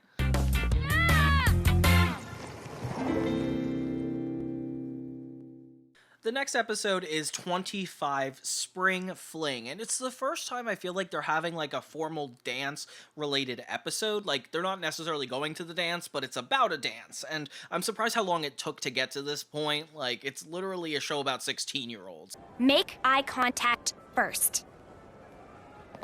Hey! It starts off with Trisha, Caitlin's ex-friend, advocating for herself for the Spring Queen, which I didn't even realize was a thing. The side plot is that Caitlin got a really ugly haircut, which, yeah, it is a little uncomfortable to look at, but hey, it's not that bad. Nikki ends up being so resentful of this dance, she doesn't want to talk about it, she doesn't want anything to do with it, until Caitlin and Jen convince her that maybe it might be in her best interest to run for Spring Queen too. Oh my gosh. So yeah, Nikki just does this in exchange for everybody listening to whatever she has to say. Like, of course, if she was Spring Queen, that would happen. So she gets advice and gets coached by everybody to come across as appealing and popular, which, oh my god, I didn't expect Nikki to go for something like this. We'd have to go with Trisha. She's got better cleavage. Anything I can do to change your minds? Not unless you can grow boobs. In the B-plot, we learn that Jen is actually the chair of the dance committee. So we got a new character that has to do with their school, and she's like, are you worried about delegating responsibilities to other people? And it turns out we see her controlling side, that she really doesn't want to do stuff like this, which is insane. Trisha goes full on evil and starts hitting on Jonesy of all people, which, that is not good, especially considering Nikki is running. And she proves the point that, like, if he dates her, that she'll be distracted from Spring Queen. Oh my god, wait, so it almost is in his best interest? Please don't go for it. This new girl turns out to be Wyatt's new girlfriend, which I was not expecting at all. I mean, good for him, at least he's over Serena, but still. You shouldn't feel bad, Jen. Everyone has their weaknesses. I am not weak. Whoa, sorry, man. Jonesy, you're hired again. Awesome. Oh my gosh, so now Wyatt's girlfriend and Jen get into a full-on argument, which is insane. And they don't like each other, which I was not expecting. Nikki has like a full change of wardrobe, and she is just getting ready for the dance. She is committed to trying to win. Bad. I'm gonna... Nikki, never deter a guy from appreciating you. Which makes me feel extra bad that Trisha is literally blackmailing Jonesy. He does not want to be in this relationship, and she is like forcing him to do it. Like kissing him at unexpected moments, and it's really not a good look. So Wyatt's girlfriend just starts overanalyzing everybody, which really bothers me. It's so rude. Like Caitlin, for example, she's like, you just want everybody's approval, and it's very frustrating. You are so fired, Jonesy. You may be displacing your disappointment with your own behavior onto Jonesy. What? No, I'm not. When they find out that Jonesy is with Trisha, which Jen finds out, it is a huge deal with everybody getting a little bit furious with him, which I agree with. That's definitely fair. So everybody feels betrayed by Jonesy, which you could imagine is a problem. So Jonesy actually retaliates and switches out Trisha's speech to make her seem like the worst person ever. And honestly, it does sound like something she would have written. Like, I would have definitely believed it was her own speech. I just want to say that you'd have to be crazy to pick someone like Nikki over me. I mean, she doesn't even wear skirts. But at least Jonesy kind of got his confidence back from his friends, because he really needed to earn that back. Like, getting caught with Trish was such an issue. Of course, Caitlin had Nikki stuff her bra, which was super unnecessary, but it is funny watching her be, like, the pageant mom type character for Nikki. Like, it's very sweet. I just feel bad for Nikki, seeing, like, Jonesy go out with Trisha, even though, like, it wasn't really consensual, and he didn't really want to have to do with it. It just got messy so quick. All around, like, it's really fun to have an episode that is like centered around the dance, but not necessarily having the dance be a part of it. Like, they're so good at writing around all these major moments in a way that doesn't make you feel like you're left out of the situation. Oh, and you don't have to vote for me, but if you do, I'm still not gonna dance in stupid heels. This is me, take it or leave it. Thanks. By the end, Nikki drops all the stuff she was like prepping for this whole spring fling and just comes back dressed as herself, gives a really honest speech, and gets everybody's attention, which is actually a really nice ending. Nikki and Jonesy even have a moment where Jonesy is like, "You're definitely hotter than her," which I think is supposed to be sweet. I don't know if that's fair to say, but yeah, it's a really nice moment, and I think that there's still hope for these two as a couple, which I'm rooting for them. This is fun. Plus, for the record, you're way hotter.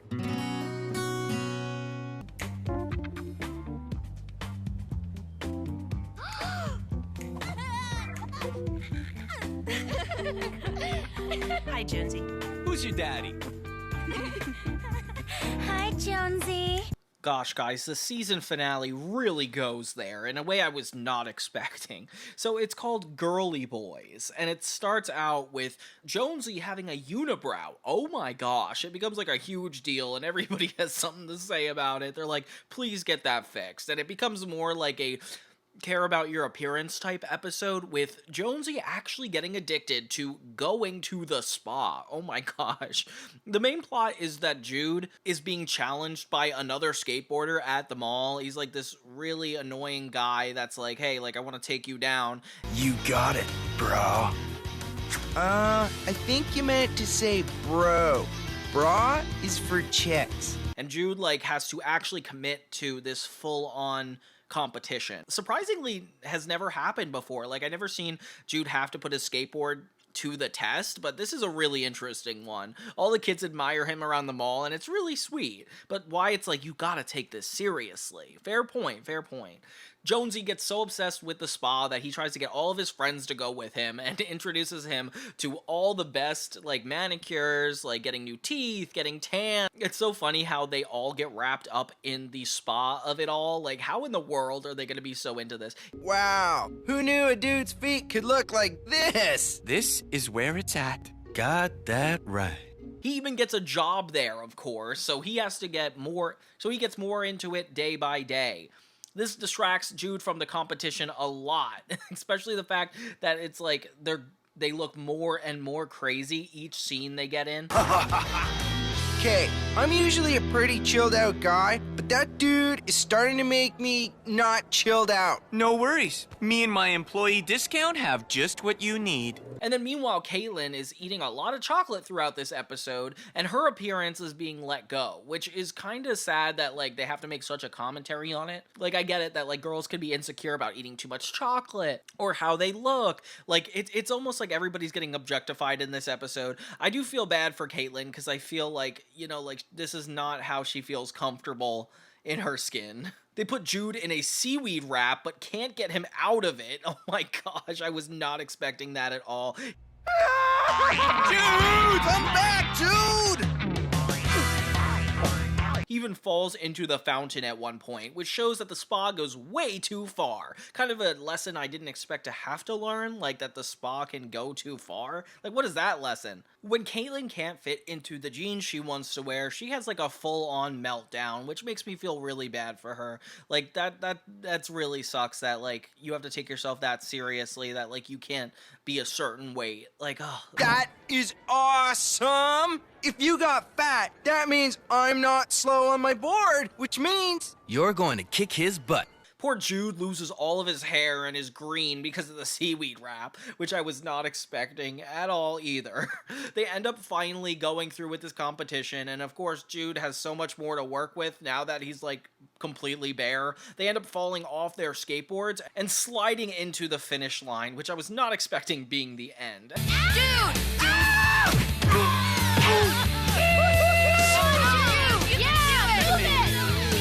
And I kind of like Wyatt's hair. His looks cool. The rest look like really psychotic.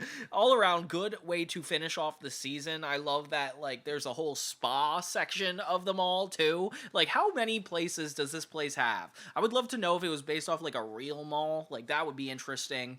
Jonesy's plot lines just get more and more cool. I like that the relationship with him and Nikki throughout these episodes really, like, strengthens, despite the fact that they're not together. Like, it's like how they work together as friends. Caitlin Caitlyn obviously has gone through a lot, especially with her appearance and like her morals getting like very like twisted. She like chooses the wrong thing a lot, especially in this final episode.